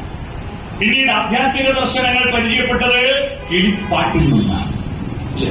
പാട്ടുകളില്ലെങ്കിൽ കേരളം കണ്ടാൽ വിശ്വസാഹിത്യത്തോട് കിടപിടിക്കാൻ പറ്റിയ ഒരു കവിയുണ്ട്. അന്ന് നോബൽ സമ്മാനത്തിന് പേര് നിർദ്ദേശിച്ചെങ്കിൽ നോബൽ സമ്മാനം കിട്ടാൻ അർഹനായ ഒരു കവി മലയാളത്തിലുണ്ട്. അത് കുമാരഗുരുവാണ്. ആ കുമാരനാശാൻ എന്ന കവി ശൃംഗാരകാവ്യങ്ങൾ എഴുതിയിട്ട്, പ്രണയകാവ്യങ്ങൾ എഴുതിയിട്ട് നടക്കുന്ന കാലഘട്ടത്തിലാണ് ശ്രീനാരായണ ഗുരുവിന്റെ ദാർശനികത ആ കവിയിലേക്ക് സന്നിവേശിച്ചത്. ആ സന്നിവേശിച്ചത് കൊണ്ടാണ് ഇപ്പൊ ഇവിടെ പാടിയ ചന്തമേറിയ പൂവിലും എന്ന കവിതയുണ്ടായത്. അതുകൊണ്ടാണ് ചിന്താവിഷ്ടയായ സീത എന്ന ഇന്ത്യയിലെ ആദ്യത്തെ ഫെമിനിസ്റ്റ് കാവ്യമുണ്ടായത്. ചിന്താവിഷ്ടയായ സീത. ഭൗതിക ജീവിതവും ആധ്യാത്മിക ജീവിതവും തമ്മിലുള്ള വൈരുദ്ധ്യവും സമന്വയമാണ് ആശാന്റെ കവിതകളിലെല്ലാം. ഇത് തന്നെയാണ് ഗുരുവിന്റെ ദർശനം എന്ന് പറയുന്നത്. ഗുരുവിന്റെ ദർശനം എന്തെന്ന് കൃത്യമായി നിങ്ങൾക്ക് മനസ്സിലാവണോ? ആശാന്റെ കവിതകൾ വായിച്ചാൽ മതി. ആധ്യാത്മികതയും ഭൗതികതയും സമന്വയിക്കുന്നതാണ് ഗുരുവിന്റെ ദർശനം. ചില ആളുകൾ ഭൗതിക ലോകം വേണ്ടെന്ന് പറഞ്ഞിട്ട് ആധ്യാത്മിക ലോകത്ത് മാത്രം തപസ് ചെയ്തിട്ട് മോക്ഷം കിട്ടാൻ വേണ്ടി പരിശ്രമിക്കുന്നവരോട് അതിൽ നിന്ന് മാറി ഗുരു ചിന്തിച്ചതെന്താണ്? തന്നാൽ കരയേറേണ്ടവർ എത്ര പേരോ താഴത്തുമാക്ഷേറിലമർന്നിരിക്കെ താനൊറ്റയിൽ ബ്രഹ്മപദം കൊതിക്കും തപോനിധിക്കെന്തു ചാരിതാർത്ഥ്യം. താൻ കൈപിടിച്ചുയർത്തേണ്ട അജ്ഞതയുടെയും പട്ടിണിയുടെയും ദുരിതത്തിന്റെയും രോഗത്തിന്റെയും ചനിക്കുണ്ടിൽ പീഡകൾ ഏറ്റുവാങ്ങുന്ന ഒരുപാട് മനുഷ്യരിങ്ങനെ കിടക്കുമ്പോ ഞാൻ ഒറ്റയ്ക്ക് തപസ് ചെയ്ത് മോക്ഷം പ്രാപിക്കുമ്പോ ആ തപോനിധിക്ക് എന്ത് ചാരിതാർത്ഥ്യമാണ് ഉണ്ടാവുക എന്ന ചോദ്യത്തിന് ഉത്തരമായിരുന്നു ഗുരുദേവൻ. അദ്ദേഹം മരുത്വാമലയിൽ ധ്യാനനിരന്തനായിരുന്ന് കാലിന്റെ മടമ്പ് കാലിന്റെ പുറകിന്റെ അടുത്ത് വെച്ച് കൈ ഇങ്ങനെ ആകാശത്തിൽ ഉയർത്തിപ്പിടിച്ച് എന്നിട്ട് തപസ് ചെയ്തിട്ട് വൈകുണ്ഠങ്ങളിലേക്ക് പോകാൻ ആഗ്രഹിച്ച ഋഷിയല്ല. തന്റെ ചിന്താമണ്ഡലത്തിലുണ്ടായ പ്രകാശത്തെ ഇവിടുത്തെ മറ്റു മനുഷ്യർക്ക് പകർന്നു കൊടുത്തിട്ട് ആ വെളിച്ചത്തിലൂടെ ആ മനുഷ്യന്റെ ആധ്യാത്മികവും ഭൗതികവുമായ ജീവിതത്തെ ഉയർത്തിക്കൊണ്ടുവരാൻ യത്നിച്ച തപസ്വിയാണ് ശ്രീനാരായണ ഗുരു. ഇവരുടെ ദർശനങ്ങൾ എത്ര മനോഹരമായിട്ടാണ് സാധാരണ മനുഷ്യർക്ക് മനസ്സിലാകും വിധം സംസ്കൃതവും മലയാളവും കൂട്ടിച്ച് കലർത്തിയിട്ട് എത്ര സിമ്പിളായിട്ടാണ്. ഒരു പീഡയുറുമ്പിനും ഇല്ലാത്ത വിധത്തിൽ കരുണാകര എന്നെ രക്ഷിക്കണമെന്ന് പറയുന്ന ആ ദൈവത്തെ ഭാരത ദർശനം നമുക്ക് തന്നത്. പക്ഷേ ആ ഭാരത ദർശനത്തെയാണ് വേദേതിഹാസാദി വിഭൂതിയെല്ലാം മേൽജാതിതൻ പൈതൃകമാക്കിയിട്ട് ചില ആളുകൾ അമ്പലത്തിന്റെ കെട്ടുകളിൽ കൊണ്ടുപോയി തളച്ചിട്ട് ഇന്ത്യ തകർന്നു പോയത് ദൈവങ്ങളെ ബന്ധനസ്ഥനാക്കിയിട്ടാണ്. നിങ്ങൾ തിരിച്ചറിയണം, ഇന്ത്യ ലോകത്തിന്റെ മുറുകയിൽ 1-ാം സ്ഥാനത്ത് നിൽക്കേണ്ട രാജ്യമല്ലേ? കാരണം കൊളംബസ് അമേരിക്ക കണ്ടുപിടിക്കുന്നതിന് 1000 കൊല്ലം മുമ്പ് ഇവിടെ യൂണിവേഴ്സിറ്റിയും നളന്തയും തക്ഷശിലയും ഇല്ലേ? ഞാനിപ്പോ കാശ്മീരിലെ ഒരു സർവകലാശാലയെ പറ്റിയാണ് പഠിച്ചുകൊണ്ടിരിക്കുന്നത്. ആ സർവകലാശാലയുടെ പേര് ശാരദാ സർവകലാശാലയാണ്. മലയാളം യൂണിവേഴ്സിറ്റി എന്നതുപോലെ ശാരദ എന്ന് പറയുന്ന ഒരു ഭാഷയുണ്ടായിരുന്നു. ആ സർവകലാശാലയിൽ പോയിട്ട് പഠനം നടത്തിയിട്ട് ഈ രാജ്യത്ത് മുഴുവൻ ദിഗ്വിജയം നടത്തിയ ഒരു മനുഷ്യനുണ്ട്, അറിയാമോ? അദ്ദേഹം കർണാടകത്തിൽ അതേ സർവകലാശാലയുടെ മോഡൽ ഒരു സർവകലാശാല ഉണ്ടാക്കി. അതിന്റെ പേരാണ് ശാരദാപീഠം. ആ മനുഷ്യനെ അറിയാമോ? ജഗദ്ഗുരു ആദിശങ്കരൻ ശാരദാ സർവകലാശാലയിൽ പഠിച്ച. ഏത് കാലത്താണ് നോക്കണം? അമേരിക്ക എന്നത് രാജ്യം അവിടെ ഉണ്ടെന്ന് ആരും അറിയില്ല ലോകത്ത്. അവിടെ ആദിവാസികൾ മാത്രം ഉണ്ടായിരുന്ന കാലത്ത്, അവിടെ സംസ്കാരം ഉടലെടുക്കുന്നതിന് മുമ്പ് ആണ് ഇന്ത്യയിൽ യൂണിവേഴ്സിറ്റികൾ ഉള്ളത്. അത്രയും മഹത്തരമാണ് ഇന്ത്യ. ഉപനിഷത്തുകൾ, വേദങ്ങൾ, വേദാന്തങ്ങൾ. നിങ്ങളിപ്പോ ഇവിടെ സ്കൂളുകളുണ്ടല്ലോ, സ്കൂളുണ്ടാവുമല്ലോ. ആ സ്കൂളിലെ ഹെഡ് മാസ്റ്റർക്ക് ആ സ്കൂളിലെ 500 കുട്ടികളുടെ പേരറിയാമോ? എന്നാൽ മഹാഭാരതത്തിൽ ഏതാണ്ട് 25,000 കഥാപാത്രങ്ങളുണ്ട്. ഈ കഥാപാത്രങ്ങളുടെ പേര് അങ്ങോട്ടും ഇങ്ങോട്ടും മാറിപ്പോണ്ട് ഇത് മുഴുവൻ തെറ്റിപ്പോണ്ട് എഴുതി വെച്ച ആ മനുഷ്യന്റെ ബുദ്ധിയത്തിൽ ആലോചിച്ചിട്ടുണ്ട്. 25,000 കഥാപാത്രങ്ങൾ, ലക്ഷക്കണക്കിന് കഥകൾ. നിങ്ങൾ മഹാഭാരതം വായിച്ചിട്ടുണ്ടോ? മഹാഭാരതം വായിച്ചാൽ അതിലെ ഈ കൗരവരും പാണ്ഡവരും തമ്മിലുള്ള യുദ്ധത്തിന്റെ കഥയെ ഒരു ചെറിയ സ്കെൽട്ടൻ മാത്രം. അതിൽ 1000കണക്കിന് കഥകളുണ്ട്, കഥാപാത്രങ്ങളുണ്ട്. ഇത് മുഴുവൻ ഒരു മനുഷ്യന്റെ തലയിൽ കൊണ്ടില്ലേ? ചെറിയ ബുദ്ധിയാണോ? ചെറിയ ബുദ്ധിയുണ്ട്. രാമായണം, ഭാഗവതം, അഷ്ടാദശ പുരാണങ്ങൾ ഇതൊക്കെ ഉണ്ടാക്കിയത് ഈ ഭാരത മണ്ണിലാണ്. എന്തൊരു ബുദ്ധിയാണത്! അതൊക്കെ പോട്ടെ, അതെല്ലാം വിട്ടേക്കും. നമ്മുടെ ഇപ്പോ ആശുപത്രികളുണ്ടല്ലോ ഇവിടെ. ആ ആശുപത്രിയിൽ ഇഞ്ചക്ഷൻ എടുക്കുന്നത് ഗുളിക, ടാബ്ലറ്റും ക്യാപ്സ്യൂളും കുപ്പിമരുന്നും ഒക്കെ തരുന്ന ആ മരുന്നുകളൊക്കെ എപ്പോഴുണ്ടായേ? മെന്റലിയഫിന്റെ പട്ടികയും 104 മൂലകങ്ങളും കണ്ടുപിടിച്ചതിന് ശേഷം അല്ല, ലാബറട്ടറികൾ ഉണ്ടായതിനു ശേഷം, മൈക്രോസ്കോപ്പ് കണ്ടുപിടിച്ചതിന് ശേഷമാണ് നമ്മുടെ വൈറസുകളെ, ഫംഗസുകളെ, ബാക്ടീരിയകളെ പറ്റിയിട്ടും ജനിതക രോഗങ്ങളെ പറ്റിയിട്ടും അല്ലെ ഒരുപാട് രോഗങ്ങളെ പറ്റി പഠനം നടത്തിയിട്ട് ഇംഗ്ലീഷ് മരുന്ന് ഉണ്ടാക്കിയത്. എന്നാൽ ഇംഗ്ലീഷ് മരുന്നും ലാബറട്ടറിയും മൈക്രോസ്കോപ്പും ഇല്ലാത്ത കാലത്ത്, ഹൈഡ്രജൻ എന്താ ഓക്സിജൻ എന്താന്ന് തിരിച്ചറിയാത്ത കാലത്ത് നമ്മുടെ നാട്ടിലെ ചെടികളുടെ ഇലയും വേരും തണ്ടും പൂവും കായും തൊലിയും ചവച്ചരച്ച് നോക്കിയിട്ട് ഇത് അമ്ല ഗുണമാണോ ക്ഷാരഗുണമാണോ എന്ന് കണ്ടെത്തിയിട്ട് ഇത് വാദത്തിന് പറ്റുമോ, പിത്തത്തിന് പറ്റുമോ, കഫത്തിന് പറ്റുമോ എന്ന് പറഞ്ഞിട്ട് ആയിരക്കണക്കിന് കഷായവും അരിഷ്ടവും ലേഹ്യവും വടകവും ഗുളികയും തൈലങ്ങളും ഉണ്ടാക്കി വെച്ച ചരകനും സുശ്രുതനും സഞ്ജീവിനിയും ചെറിയ ബുദ്ധിയുള്ളവരാണോ? നമ്മൾ ആലോചിച്ചിട്ട് ആ കാലത്ത് ഇതെല്ലാം എഴുതി വെച്ചില്ലേ? ആ ചരകൻ എഴുതി വെച്ച സംഹിതയെ ഉപയോഗിച്ചിട്ടാണ് കേരളത്തിൽ ഈ കർക്കിടക മാസത്തിൽ കുടുംബശ്രീ പൈസ ഉണ്ടാക്കിയത്. കർക്കിടക മാസത്തിലെ ലേഹ്യം ഉണ്ടാക്കിയിട്ട് വിറ്റ പൈസ ഉണ്ടാക്കുക കുടുംബശ്രീക്ക്. ചരകൻ ഇപ്പോഴും ആയുർവേദ ചികിത്സയില്ലേ? ചെറിയ ബുദ്ധിയാണോ? അതും പോട്ടെ, അതും വിട്ടേക്ക്. സ്കാനിംഗ് മെഷീൻ വന്നതിന് ശേഷമാണ് ഗർഭസ്ഥ ശിശുവിന് എപ്പോഴാണ് ആണ് കൊണ്ട് വേർതിരിയുക, എപ്പോഴാ കൈകാല് വളരുക, കണ്ണപ്പോ മൂക്കപ്പോ, എപ്പോഴാണ് മുടി വളരുക, എപ്പോഴാണ് നഖം വളരുക എന്ന് കൃത്യമായിട്ട് നമുക്ക് കണക്കറിയാലോ. ഗൈനക്കോളജിസ്റ്റ് ഉദ്യോഗിച്ചാൽ കൃത്യമായിട്ട് അറിയാം. സ്കാനിങ്ങിലൂടെ മനസ്സിലായി. എന്നാൽ ഈ സ്കാനിംഗ് മെഷീൻ രാമായണം എഴുതുന്ന കാലത്തുണ്ടോ? രാമായണത്തിലെ സമ്പാദ്യവാക്യത്തിൽ വയറ്റിക്കിടക്കുന്ന കുട്ടി എപ്പോഴാണ് ആണാകുക പെണ്ണാകുക എന്ന് മനസ്സിലാവും, എപ്പോഴാണ് മുടി, എപ്പോഴാണ് കണ്ണ്, എപ്പോഴാണ് കൈ, കാല് വളരുക എന്ന് കൃത്യമായിട്ട് എഴുതി വെച്ചിട്ടുണ്ട്. അതെങ്ങനെ? ഇതൊരു ബുദ്ധിയാണ്. ഇത്രയും ബുദ്ധിയുണ്ടായിട്ടും നമ്മുടെ രാജ്യം എന്തേ? അമേരിക്ക ഇപ്പോ പ്രധാനമന്ത്രി സ്വാതന്ത്ര്യ ദിനത്തിൽ പ്രസംഗിച്ചതെന്താ? 2047 നമ്മൾ വികസിത രാജ്യമാകും അല്ലെ? 2047 എന്ന് പറഞ്ഞാൽ ഇനിയും 23 കൊല്ലം കഴിഞ്ഞാല് അമേരിക്കയുടെ അടുത്ത് നമ്മുടെ രാജ്യം എത്തുമെന്നാ പറഞ്ഞ. എന്തേ പറ്റി നമുക്ക്? അവിടെയാണ് നിങ്ങൾ ശ്രദ്ധിക്കേണ്ടത്. നമ്മൾക്ക് പരന്നവാഴ് ഈ അറിവുകളെയെല്ലാം കൊട്ടാരക്കെട്ടുകളിൽ പൂട്ടിയിട്ടപ്പെടും, സാധാരണ മനുഷ്യർക്ക് കൊടുത്തില്ല. അവിടെയാണ് ശ്രീനാരായണ ഗുരു പറഞ്ഞത് സാധാരണ മനുഷ്യരോട്, അധകൃതന്മാരോട്, താഴെക്കടയിലുള്ള മനുഷ്യരോട് പറഞ്ഞത് നിങ്ങൾ ചെയ്യേണ്ടത് വിദ്യ നേടി പ്രബുദ്ധരാവാൻ, വിദ്യ നേടി പ്രബുദ്ധരാവുക. അറിവിലൂടെ മാത്രമേ നമുക്ക് മോചനം ഉണ്ടാവുകയും സ്വതന്ത്രരാവുകയും. അതാണ്. എന്താണ് വിദ്യയും പ്രബുദ്ധതയും തമ്മിലുള്ള വ്യത്യാസം? വിദ്യയും പ്രബുദ്ധതയും തമ്മിലുള്ള വ്യത്യാസം ഞാൻ പറഞ്ഞുതരാം. നമ്മുടെ കുട്ടികളെല്ലാം പഠിക്കുന്നുണ്ട്, എല്ലാം അറിയാമോ? നല്ല ബുദ്ധിയാണ്, നമ്മളെ പത്തരട്ടി ബുദ്ധി. ഇവിടെ ഇരിക്കുന്ന പലരും ഞാൻ പഠിച്ച കോളേജിൽ പഠിച്ച ആളുകളുണ്ട്. ഞാൻ 2 വയസ്സുള്ളപ്പോ നിർമ്മലയിൽ കോളേജിൽ പഠിച്ച ആളുകളുണ്ട്. എനിക്ക് 2 വയസ്സ്. നമ്മളെല്ലാം അന്ന് പഠിക്കുന്ന കാലത്ത് 600-ൽ 360 മാർക്ക് കിട്ടിയ ഫസ്റ്റ് ക്ലാസ്സാണ്. 60%. ഇന്നോ മാർക്ക് വേണം 60%.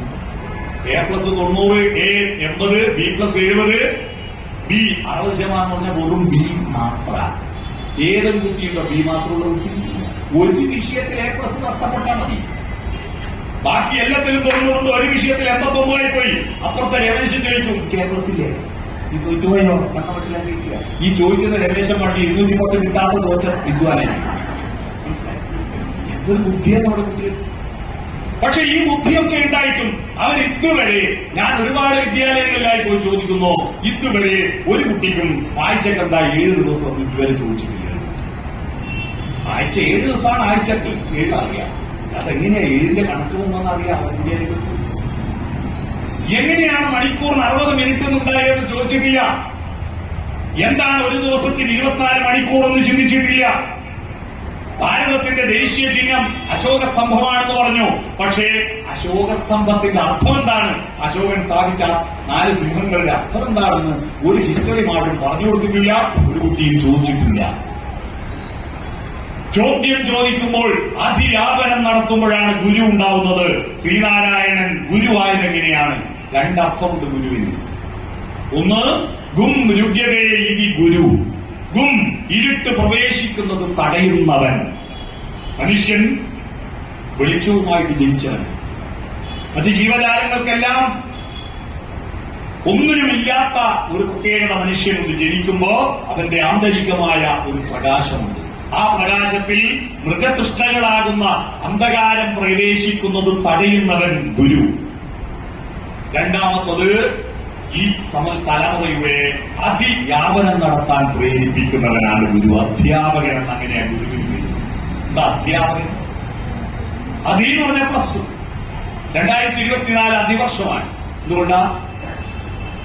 2024 365 366 ദിവസവും ഒരു ദിവസം കൂടുതലാണ്. ഫെബ്രുവരി 28 പകരം 29 ദിവസം. അതുകൊണ്ട് അതിവർഷം. അതെന്ന് പറഞ്ഞ പ്ലസ്. വ്യാപകൻ യാത്ര ചെയ്യാൻ പ്രേരിപ്പിക്കുന്നവൻ.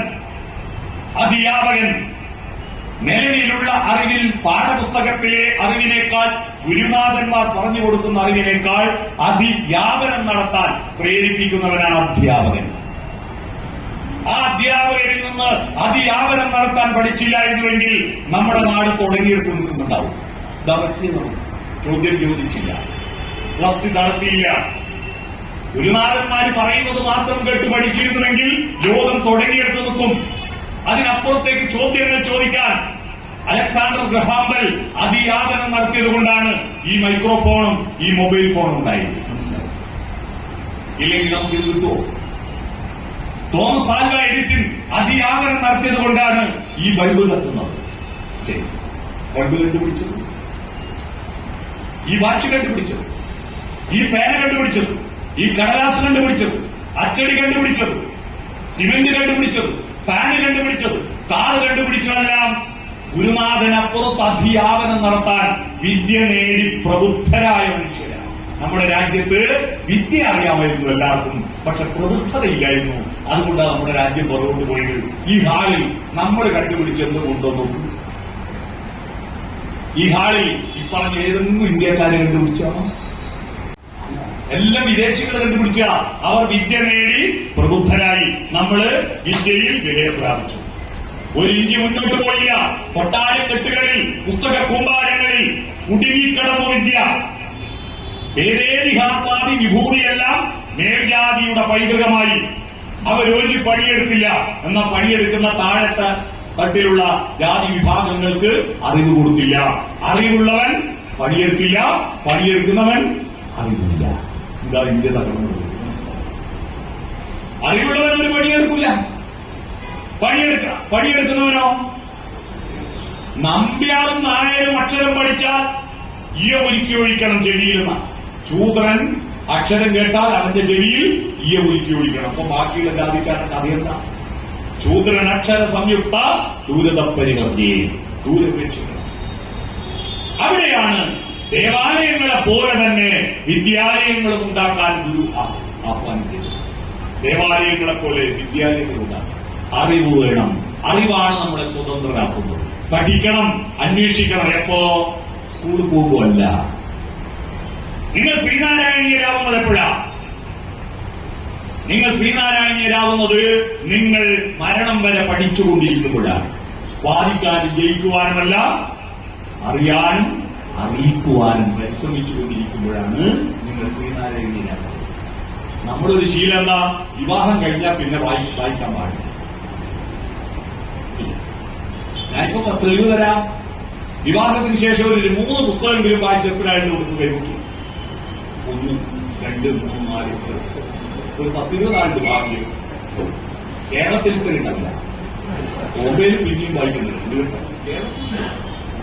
വിവാഹം കഴിഞ്ഞാൽ പിന്നെ ഉണ്ണുക, ഉറങ്ങുക, ഉണ്ണിണ്ടാക്കുക, വിസർജിക്കുക, ഈ പണി മാത്രം എടുത്താൽ മതി എന്ന് വിചാരിക്കുന്ന മൂടന്മാരാണ്. മനസ്സിലായി? മരണം വരെ പുതിയത് അന്വേഷിക്കുകയും ചോദ്യങ്ങൾ ചോദിക്കുകയും പഠിച്ചുകൊണ്ടിരിക്കുകയും ചെയ്യുന്നവരാണ്. അതാണ് ഉപനിഷത്ത് എന്ന് പറയുന്നത്. ഭാരത സംസ്കാരം പഠിക്കണമെന്ന് പറഞ്ഞില്ല.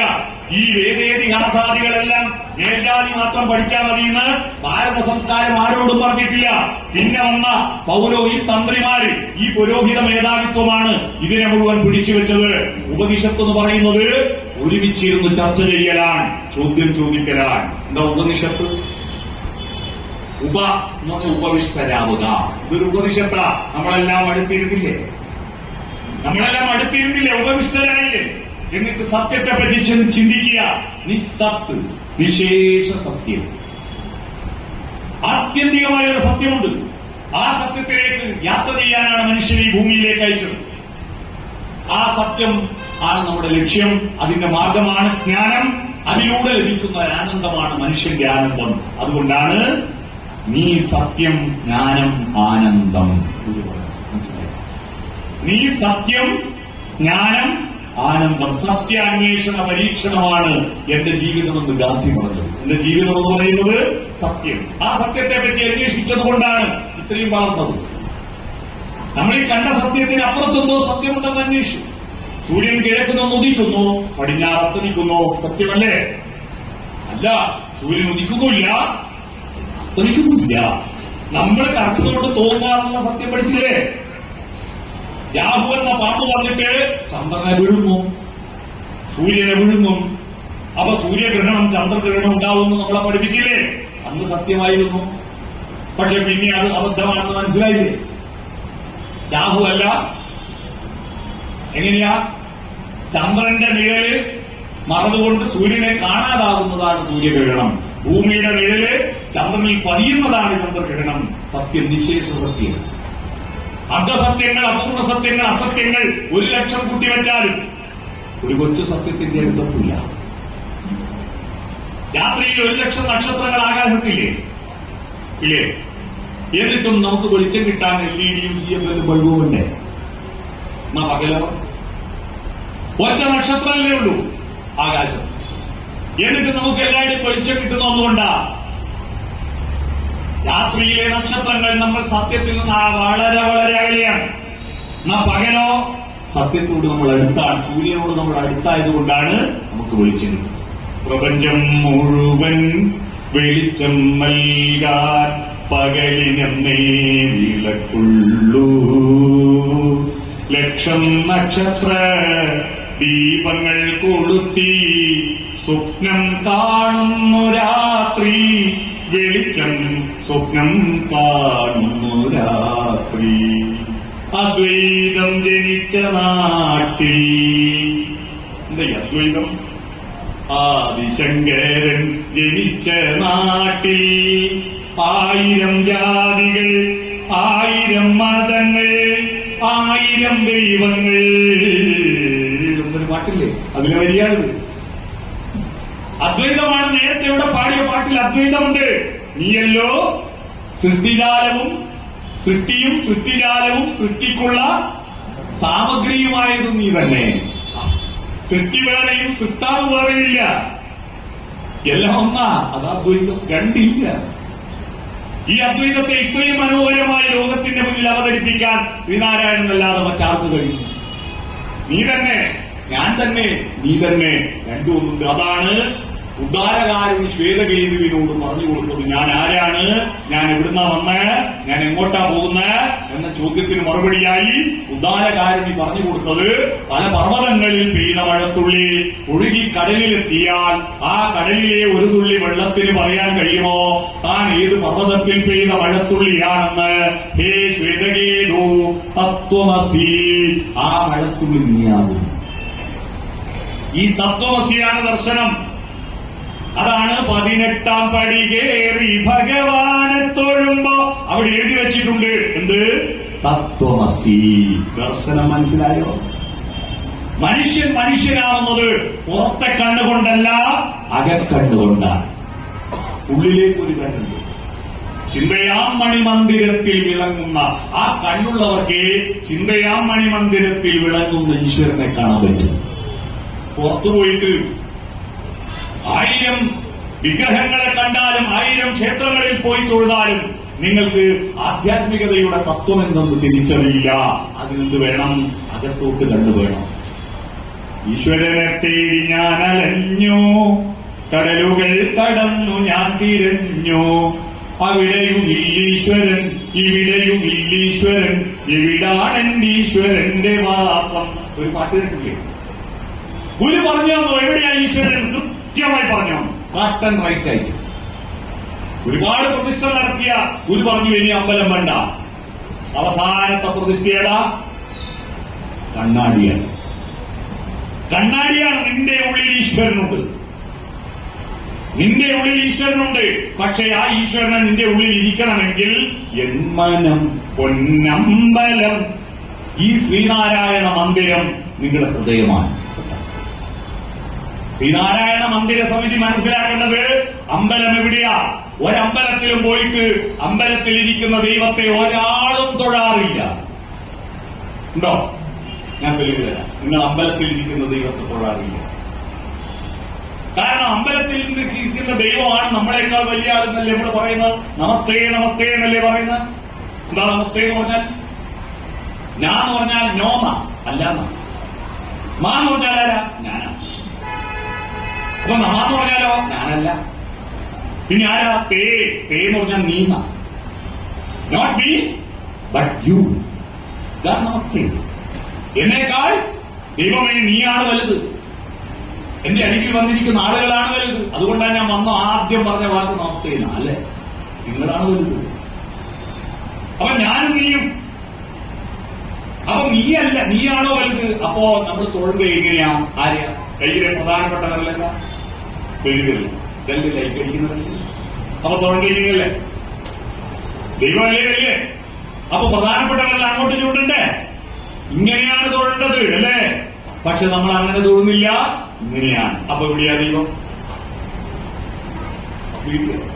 അവിടെയല്ല, ഇവിടെയാ ദൈവം. നട തുറക്കാൻ കാത്തു നിൽക്കുന്നത് എന്തിനാ?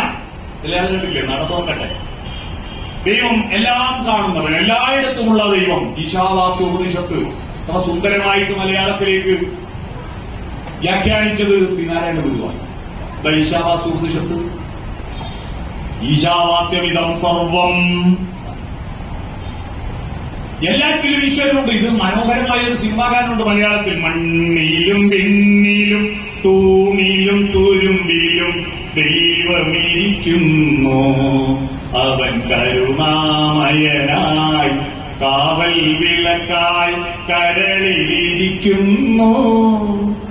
അതാ കരുണാകര എന്ന് ദൈവത്തെ വിളിച്ചത്. കരുണാകര, കരുണയാണ് ദൈവം. അതിവിടെയാണ്. അതുകൊണ്ട് ഇവിടെയുള്ള ദൈവത്തെ നട തുറന്നാലും ഇല്ലെങ്കിലും ദൈവം നമ്മളെ കാണും. പക്ഷേ നട തുറക്കാൻ കാത്തു നിൽക്കുന്നത് നടയിലെ വെളിച്ചത്തെ ഏറ്റുവാങ്ങലാൻ. വെളിച്ചമാണ് ദൈവം. എന്താ വെളിച്ചമാണ് ദൈവം? ആരാധ്യം പറഞ്ഞത്? ദൈവം എന്ന വാക്കിന്റെ അർത്ഥമാണ് മനസ്സിലാക്കിയാൽ മനസ്സിലാക്കും. ദിവം എന്ന് പറഞ്ഞാൽ പ്രകാശം എന്നാ. ദിവാകരൻ സൂര്യൻ, പ്രകാശം കരമാക്കിയിരിക്കുന്നവൻ സൂര്യൻ. ദിവാകരൻ സൂര്യൻ. അപ്പൊ ദിവം പ്രകാശം, പ്രകാശം കൊടുക്കുന്നവൻ ദൈവം. ഏത് പ്രകാശ? ഭാരതത്തിലെ ആദ്യത്തെ പ്രാർത്ഥന എന്താ? ഭാരതത്തിലെ ആദ്യത്തെ പ്രാർത്ഥന ഓം നമഃശിവായ, ഓം നാരായണായ എന്നും മന്ത്രമൊന്നുമല്ല. ഭാരതത്തിലെ ആദ്യത്തെ പ്രാർത്ഥന വേദങ്ങളുടെ മൂലമന്ത്രമാണ്. വേദങ്ങളുടെ മൂലമന്ത്രം എന്താ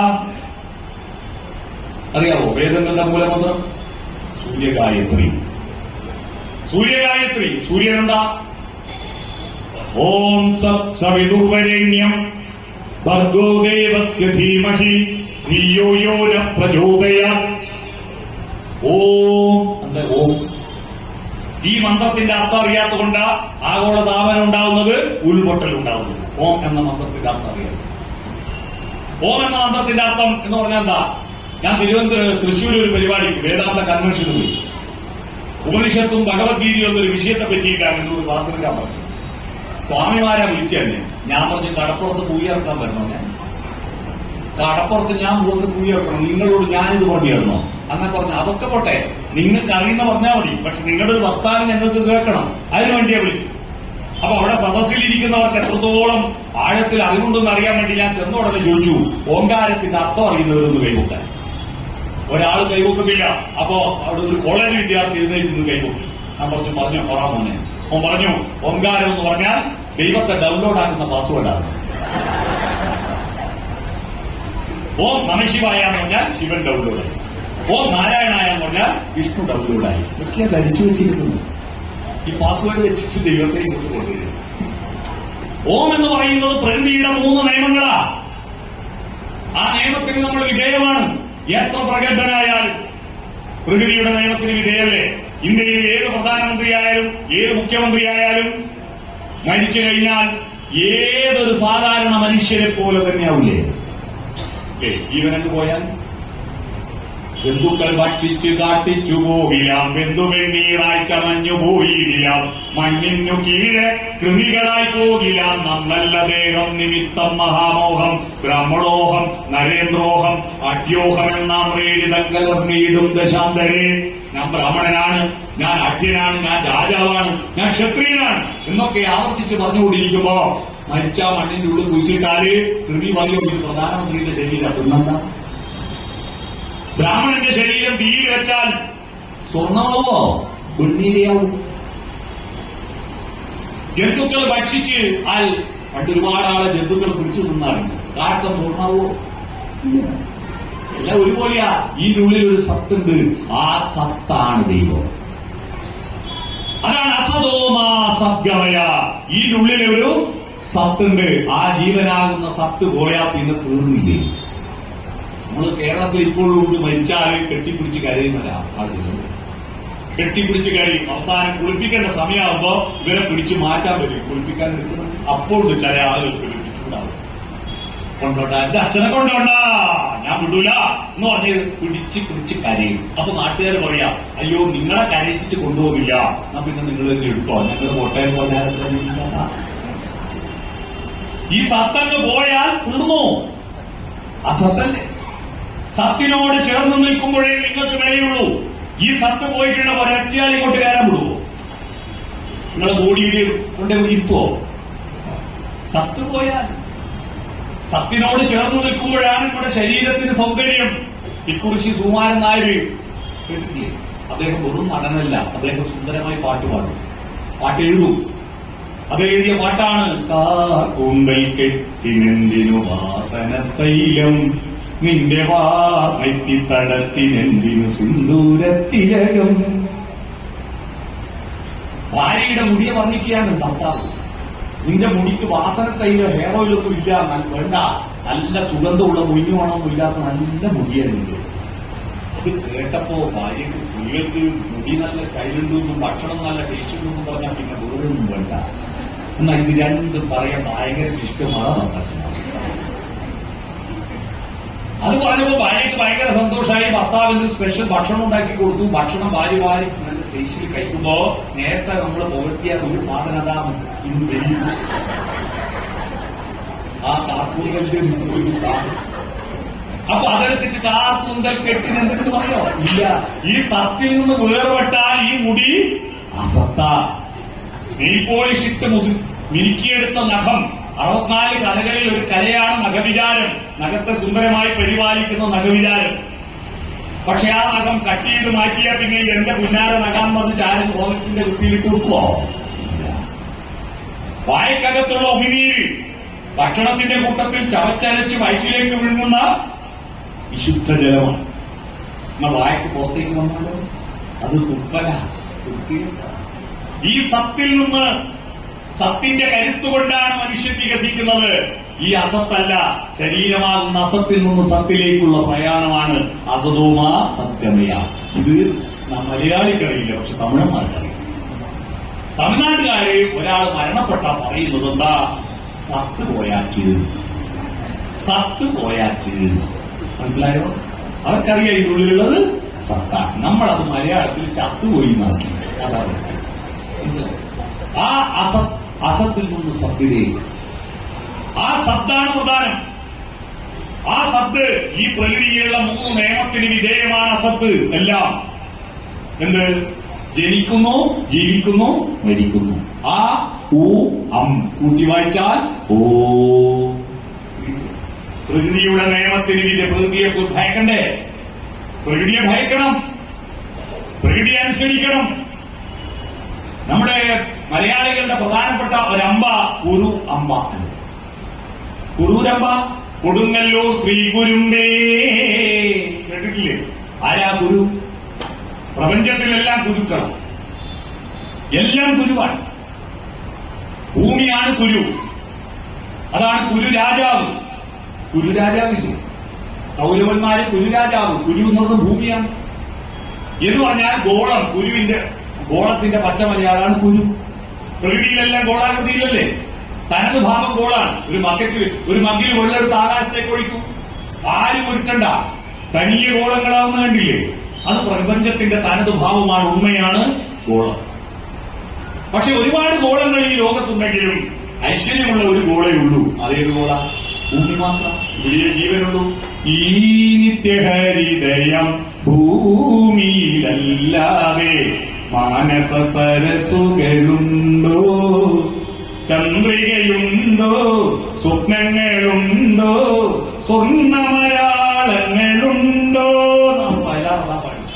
അതുകൊണ്ട് ഐശ്വര്യമുള്ള ഒരേ ഒരു കുരുവേട ഈ ഭൂമിയാണ്. അതാണ് ശ്രീ കുരു, ഭൂമിയാണ്. അതാണ് നമ്മുടെ അമ്പ. അതാ ശ്രീ കുരു അമ്പ, ശ്രീ കൂർമ്പ, അതാ ശ്രീ കുരുമ്പ. മനസ്സിലായി? ഭൂമിദേവിയാണ്. പർവ്വതമാണ് ശിവൻ, ഭൂമിയാണ് പാർവതി. പർവ്വതത്തിന്റെ മകൾ പാർവതി. പാർവതി എന്ന് പറഞ്ഞാൽ പർവ്വതത്തിന്റെ മകൾ. പർവ്വതത്തിന്റെ പ്രത്യേകത ചന്ദ്രക്കല ഉദിച്ചു വരുന്നതാണ്. ശിവൻ ചന്ദ്രചൂടനാണ്. പർവ്വതത്തിന്റെ പ്രത്യേകത അവിടെ നിന്നാണ് എല്ലാ പുഴകളും ഉത്ഭവിക്കുന്നത്, പർവ്വതങ്ങളിൽ നിന്നാണ്. അതാണ് ഗംഗാധരനാണ്. ഗംഗാധരനാണ്. പച്ചപ്പ് കൊണ്ട് നീല നിറത്തിലുള്ള കണ്ഠമുള്ളവനാണ്, നീലകണ്ഠനാണ്. പൊൽത്തിങ്കൽക്കല പൊട്ടുതൊട്ട് ഹിമവൽ ശൈലാദ്രി ശൃംഗത്തിൽ വെൺകൊറ്റ പൂങ്കുട പോൽ വിടർന്ന വിമലാകാശാന്തരംഗങ്ങൾ വൃത്തധൂർജടി ഹസ്തമാർന്ന തുണിതൻ ഉത്താളരുണ്ടും രവം തത്വത്തിൻ പൊരുളാലപിപ്പു മധുരം സത്യം ശിവം സുന്ദരം. സത്യം അന്വേഷിക്കുകയാണ് മനുഷ്യന്റെ പ്രധാനപ്പെട്ട ജോലി.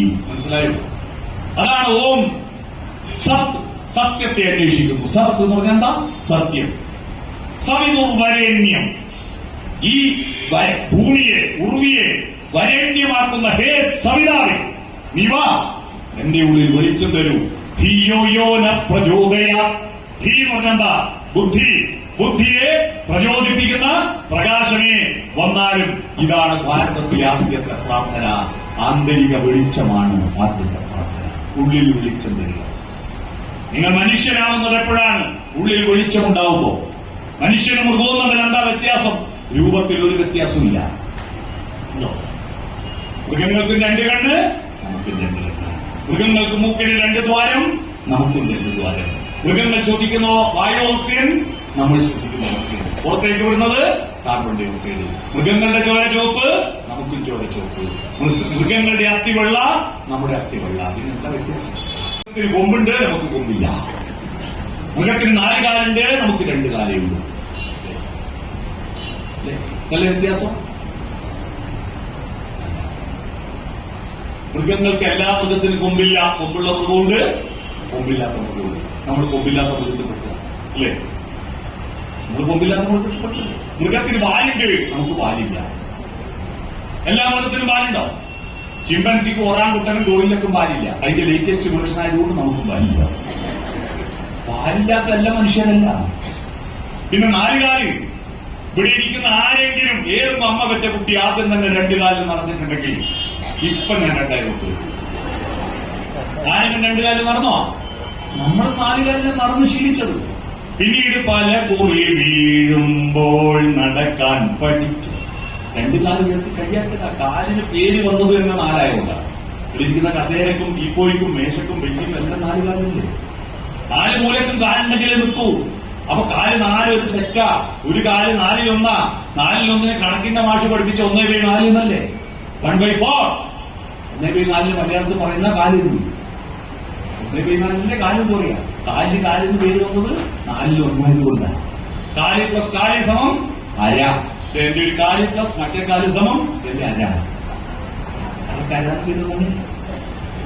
ശരീരം കൊണ്ട് നമ്മളൊരു മൃഗമാണ്. എപ്പോഴാ മനുഷ്യരാകുന്നത്? ഗുരുവിന്റെ സമക്ഷത്തിൽ നമ്മൾ ചിന്തിക്കുക, ഗുരു ഏത്, ലഘു ഏത് എന്ന് നോക്കിയിട്ടാണ് നമ്മൾ മനുഷ്യൻ. ഗുരുവും ലഘുവും തിരിച്ചറിയണം. ഗുരു എന്ന് പറഞ്ഞാൽ വലുത്. ഗുരു എന്ന് പറഞ്ഞാൽ അധ്യാപകർക്ക് മാത്രമല്ല, അധ്യാപകർ കുട്ടികളെക്കാൾ അറിവിന്റെ കാര്യത്തിൽ വലുതായതുകൊണ്ട് അവരെ ഗുരു എന്ന് വിളിക്കുന്നത്. അല്ലാതെ ഗുരുതരമായ പരിക്ക് പറ്റി എന്ന് പറഞ്ഞാൽ മാഷക്ക് പരിക്ക് പറ്റി നല്ലത്, വലിയ പരിക്ക് പറ്റി. ഗുരു എന്ന് പറഞ്ഞാൽ വലുതാണ്, ലഘു എന്ന് പറഞ്ഞാൽ ചെറുതാ.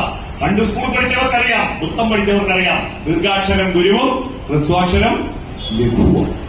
വലുത് ഗുരു, വലുതെല്ലാം ചെറുതിനെ പിടിച്ചു വയ്ക്കും. അതാ ഗുരുത്വം. നിങ്ങൾ കുട്ടികളെ കൊണ്ട് റോഡിലൂടെ പോകുമ്പോ കുട്ടികളെ റോഡിലേക്ക് ഓടിയാലും പിടിച്ചു വലിക്കൂലേ? കുട്ടി അനുസരിച്ച ഗുരുത്വം, അനുസരിക്കാതെ പോയാ ഗുരുത്വക്കേട്. അതാ ഗുരുത്തക്കേട്. ഗുരുത്തക്കേട് എന്ന വാക്കുണ്ടായാലും ഗുരുത്തക്കേടാ. ഭൂമി വലുതാണ്, ആപ്പിള് ചെറുതാണ്. വലിയ ഭൂമി ചെറിയ ആപ്പിളിനെ പിടിച്ചു വലിച്ചു. അപ്പൊ ഭൂമിക്ക് എന്തുണ്ട്? ഗുരുത്വബലമുണ്ട്. അതാ ഐസക് ന്യൂട്ടൻ കണ്ടെത്തിയ ഭൂഗുരുത്വബലം. ഭൂഗുരുത്വബലം മനസ്സിലായോ? ഇനി നമ്മുടെ വിഷയത്തിലേക്ക് വരാം. ഗുരു ഏതിലേക്ക് വരും? മൃഗങ്ങളുടെ ഗുരു ശരീരമാണ്, മനസ്സ് ലഘുവാണ്. അവരുടെ മനസ്സുണ്ട് മൃഗങ്ങൾക്ക്. പക്ഷേ അത് ശരീരത്തിന്റെ പ്രക്രിയയെ വിജയിപ്പിക്കാൻ വേണ്ടി മാത്രമാണ് മൃഗങ്ങളുടെ മനസ്സ്. മൃഗത്തിന് മനസ്സല്ലുണ്ട്. എന്റെ നാട്ടിലെ പട്ടിക്കെല്ലാം കണക്കറിയാം. കണക്കറിയുന്ന പട്ടി പീരി പറഞ്ഞ റോഡിലൂടെ നിങ്ങൾ സ്കൂട്ടർ കൊണ്ട് പോവാം. റോഡിന്റെ പകുതിക്ക് ഒരു പട്ടി കിടന്നിട്ടുണ്ട്. അപ്പൊ സ്കൂട്ടറിൽ വെച്ച കണ്ടാ പട്ടി നോക്കും. സ്കൂട്ടറാന്ന് കണ്ടാൽ അറിയില്ല, കാരണം സ്കൂട്ടറിനുള്ള സ്ഥലം അവിടെ ഉണ്ട്. തൊട്ടുപറകിൽ ലോറിയോ ജീപ്പോ നോക്കട്ടെ, പട്ടി എഴുന്നേറ്റ് മാറി തരും. കാരണം ലോറിയുടെ വീതി എത്രയാണെന്നും സ്കൂട്ടറിന്റെ വീതി എത്രയാണെന്നുള്ള കണക്ക് പട്ടിക്ക് അറിയുന്നതുകൊണ്ടല്ലേ മാറി തരുന്നു. എന്നാൽ നമ്മളെ കൂട്ടത്തിൽ ചില പട്ടികൾക്ക് കണക്കറിയില്ല. കണ്ടെടുത്ത് വെച്ച് പോകുന്നില്ല. കണ്ടെടുത്ത് സ്കൂട്ടറും ബൈക്കും വെച്ച് പോകാണ്ടില്ലേ? റോഡ് ബ്ലോക്ക് ആയാലും ഒരു പ്രശ്നമില്ല. അതാണ് ഞാൻ പറഞ്ഞു വന്നത്. മനസ്സ് മൃഗങ്ങൾക്കുണ്ട്, പക്ഷേ അത് ശരീരത്തിന് വിധേയമാണ്. എന്ന് പറഞ്ഞാൽ നിങ്ങളൊരു അമ്പലത്തിന്റെ മുറ്റത്ത് നിൽക്കുമ്പോൾ അവിടെ ഒരു പശു വന്നു.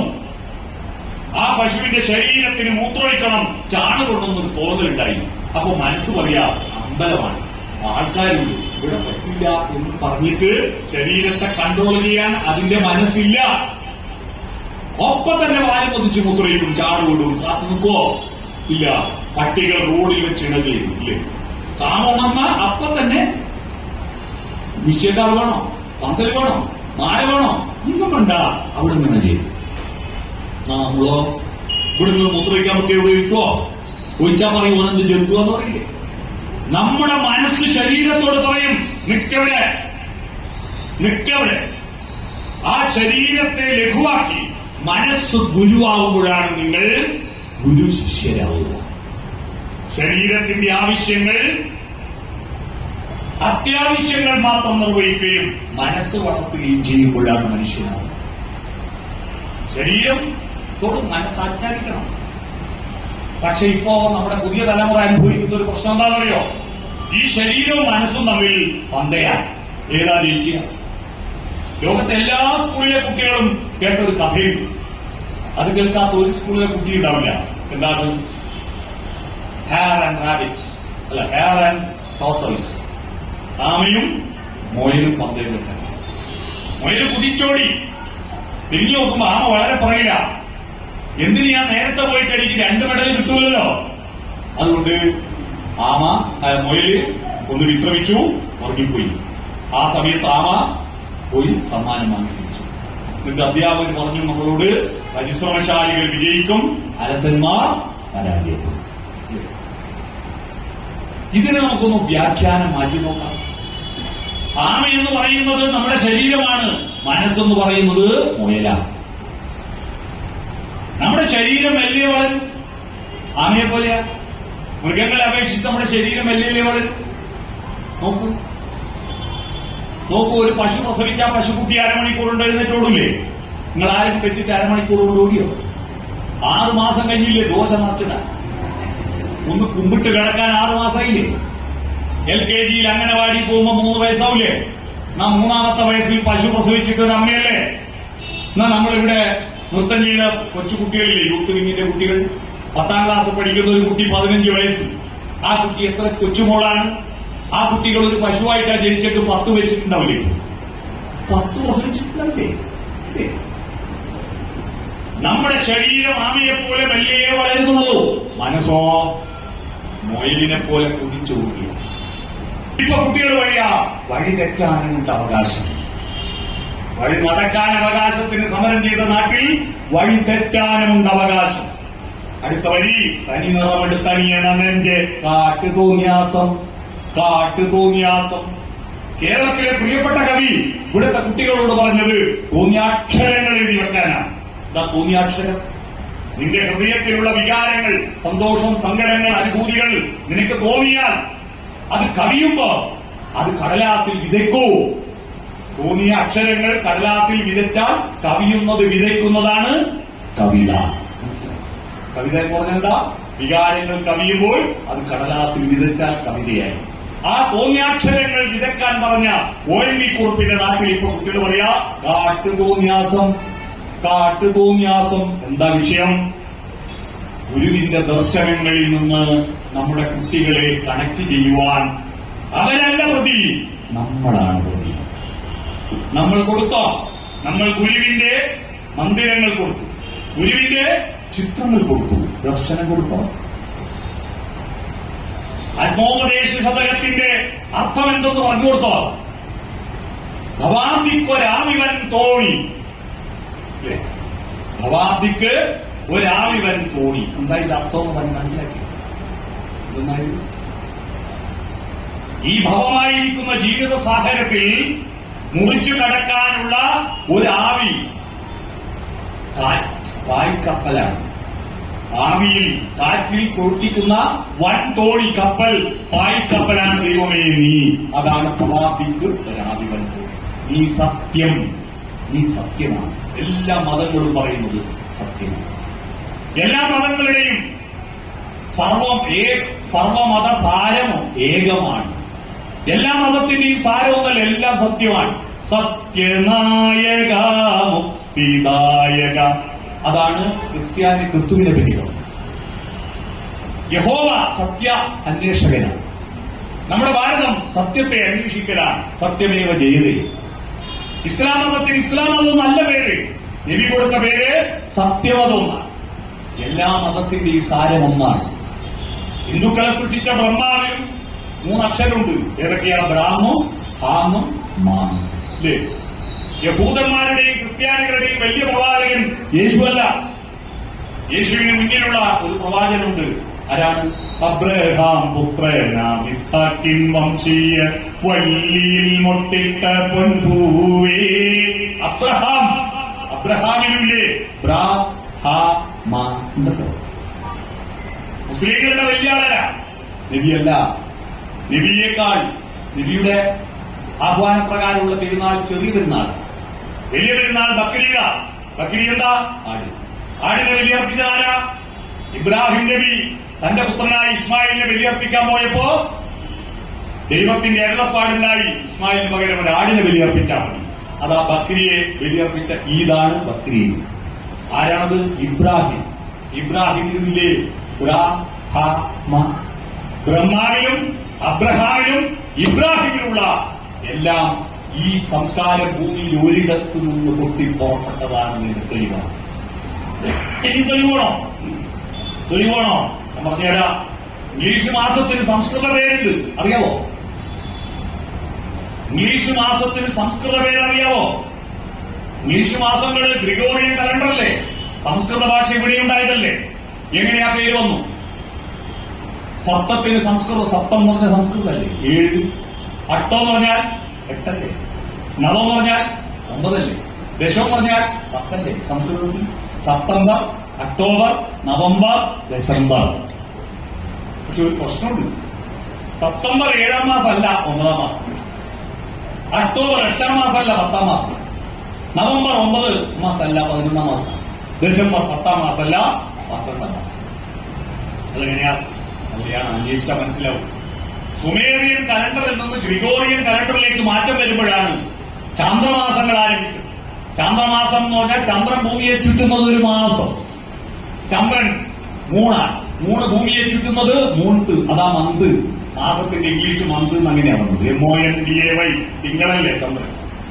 അപ്പൊ 12 മാസമുണ്ട് എന്ന് കണക്കൂട്ടി മാസങ്ങൾ 2 കൂട്ടണം. അപ്പൊ 2 മാസത്തിന്റെ പേര് വേണ്ടേ? ഇപ്പൊ ജൂലിയസ് സീസർ അന്നത്തെ രാജാവ്, റോമാ ചക്രവർത്തി, അദ്ദേഹം പറഞ്ഞു എന്റെ പേരിലായിക്കോട്ടെ 1 മാസം, അതാ ജൂലൈ. അഗസ്റ്റ് സീസർ പറഞ്ഞു എന്റെ പേരിൽ 1 മാസം, അതാ ആഗസ്റ്റ്. ജൂലൈയും ആഗസ്റ്റും പിന്നെ ചേർത്തതാണ്.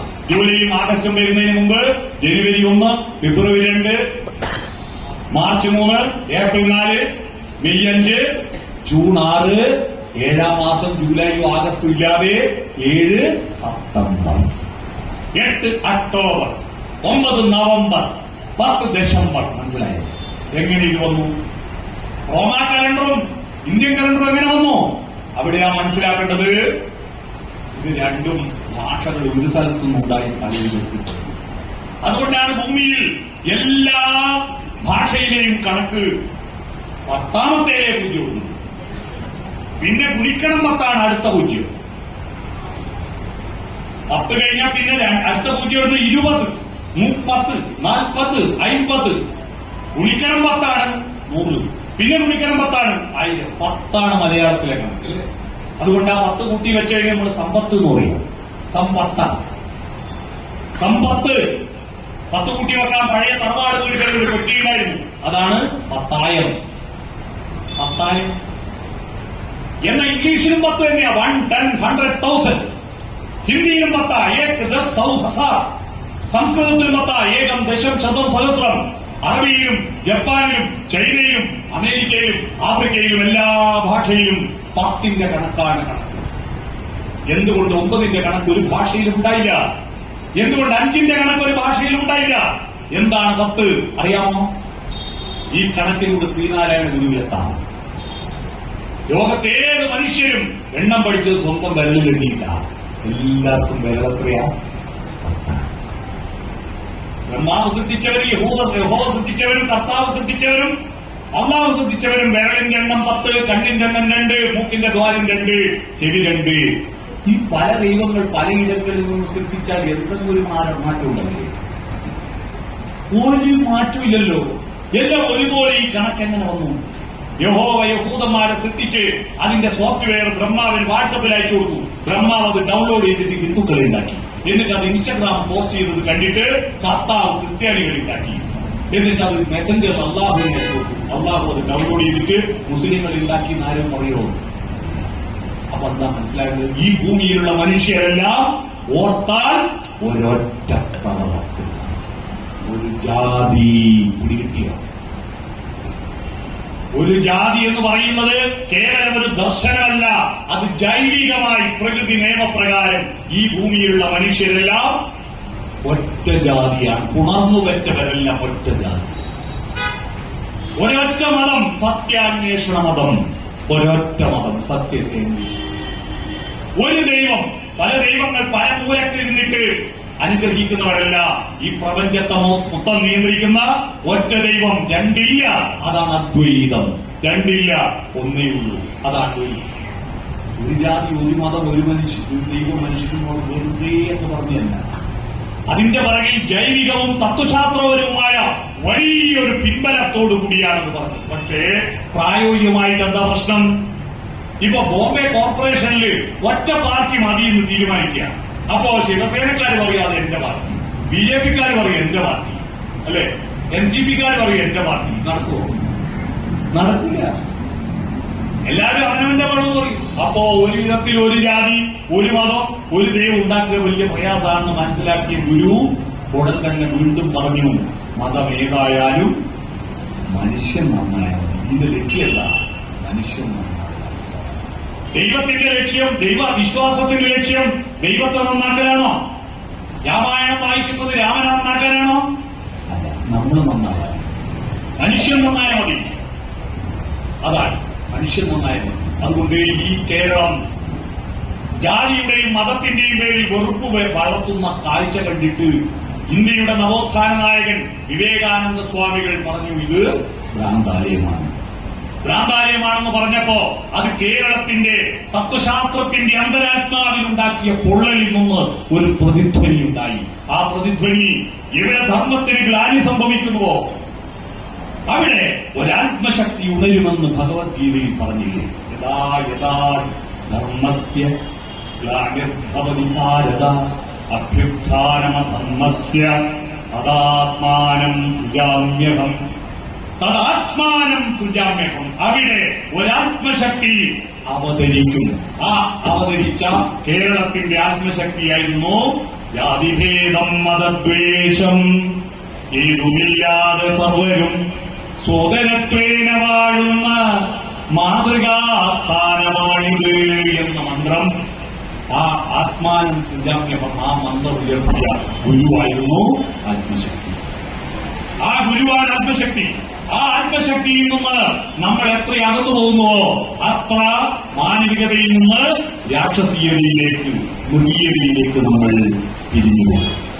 പ്രിയപ്പെട്ടവരെ, ഈ ഗുരുമന്ദിരം, ഈ ഗുരുമന്ദിര സമിതി എന്ന് പറയുന്നത് ഇവിടെ ഇപ്പോൾ 500 ആൾ വന്നിട്ടുണ്ട്. 500 ആളും ഗുരുമന്ദിരങ്ങളാണ്. ഏതാ മന്ദിരം? ഇതാണ് മന്ദിരം. ഒരു ദേവൻ വാഴുന്ന ക്ഷേത്രം. ഒറ്റൊരു ദൈവം, ഒരു ദേവൻ വാഴും ക്ഷേത്രം, ഓർമ്മകൾ കുടിയേറും ക്ഷേത്രം, ഉദയം പൊരുളിതൂകും ക്ഷേത്രം, ഹൃദയത്തിലൊരു ക്ഷേത്രം, ഹൃദയത്തിലൊരു ക്ഷേത്രം. ഇവിടെ ഉത്സവം നടത്തുക. ഒരു ജയന്തിയിൽ ഉത്സവം നടത്തേണ്ടത് ഇവിടെയാണ്.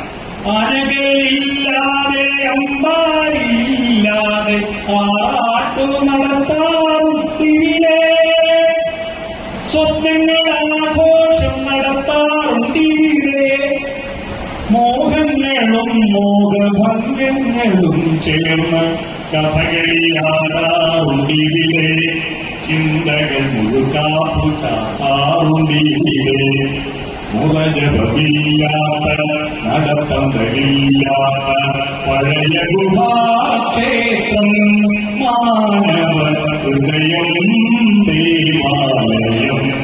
എല്ലാ ഹൃദയങ്ങളും മന്ദിരങ്ങളാവട്ടെ, ദേവാലയങ്ങളാവട്ടെ. അങ്ങനെ അതിജീവിച്ചു പോകുമ്പോ ജ്ഞാനമുണ്ടാകും. സത്യം, ആ സത്യത്തിലെത്താൻ ജ്ഞാനം, ആ ജ്ഞാനം ലഭിക്കുമ്പോൾ ഉണ്ടാകുന്ന ആനന്ദമാണ് മനുഷ്യന്റെ ആനന്ദം. അല്ലാതെ വയറ് നിറച്ച് ഭക്ഷണം കഴിക്കുമ്പോൾ ഉണ്ടാകുന്ന ആനന്ദമല്ല, കൊട്ടാരങ്ങളിൽ അന്ത്യമുമ്പോൾ ഉണ്ടാകുന്ന ആനന്ദമല്ല, ജ്ഞാനം അനുഭവിക്കുമ്പോൾ കിട്ടുന്ന ആനന്ദമാണ്. ആ സത്യം, ജ്ഞാനം, ആനന്ദത്തിന്റെ മാർഗത്തിലേക്ക് അത് സച്ചിദാനന്ദമാണ്. ആനന്ദം എന്തായിരിക്കണം? ദുശ്ചിദാനന്ദമല്ല, സത്ത് ചിത്ത് ആനന്ദം. ഈ സത്തിലേക്ക്, സത്തായിരിക്കുന്ന ആ ആത്മത്തിലേക്ക് നമ്മുടെ ചിത്തം ചേർക്കുമ്പോൾ ലഭിക്കുന്ന ആനന്ദത്തിലേക്ക് നിങ്ങൾക്ക് പോകാൻ ഈ ഗുരുജയന്തി ആഘോഷം നിമിത്തമാവട്ടെ എന്ന് ആശംസിച്ചുകൊണ്ട് ഇങ്ങനെയൊരു ശ്രീനാരായണ മന്ദിര സമിതിയുടെ നേതൃത്വത്തിൽ ശ്രീനാരായണ ഗുരുവിന്റെ ജയന്തി ആഘോഷം സംഘടിപ്പിച്ച ഇവിടുത്തെ 2 സമിതികളെ ഹൃദയം നിറഞ്ഞ് ഞാൻ അഭിനന്ദിക്കുന്നു. ഈ പരിപാടിക്ക് എന്നെ ക്ഷണിച്ചത് എത്ര ദിവസം മുമ്പേ പറഞ്ഞ് എല്ലാ ദിവസവും വിളിച്ച് കയറിയോ, ട്രെയിനിൽ കയറിയോ, ഇവിടെ എത്തി ഇറങ്ങിയോ എന്നൊക്കെ ചോദിച്ചിട്ട് സന്തോഷാർ ദിവസം വിളിക്കും. അങ്ങനെ എന്നെ ഇവിടെ നിർബന്ധിച്ചു കൊണ്ടുവന്ന എന്റെ സംഘാടകരോടും സർവോപരി സാധാരണ ഏത് പരിപാടിക്ക് പ്രസംഗിക്കുമ്പോഴും ഒരു 1/4 മണിക്കൂർ കഴിയുമ്പോഴേക്ക് ഫോണ് വന്ന നാട്ടിൽ ഒരു എഴുന്നേറ്റ് പോകില്ല. ആരും വിളിച്ചിട്ടൊന്നുണ്ടാകും, ഇങ്ങനെ എഴുന്നേറ്റ് പോകും. എന്നാൽ കഴിയുന്നത് വരെ ഒരു 1/4 മണിക്കൂർ നേരം വളരെ നിശബ്ദരായി ഇരുന്ന് കേട്ട നിങ്ങൾക്ക് എല്ലാവർക്കും നന്ദി പ്രകാശിച്ചുകൊണ്ട് ഗുരുജയന്തി ആശംസകൾ അറിയിച്ചുകൊണ്ട് ഞാൻ എന്റെ വാർത്തകൾ വിരാമിക്കുന്നു.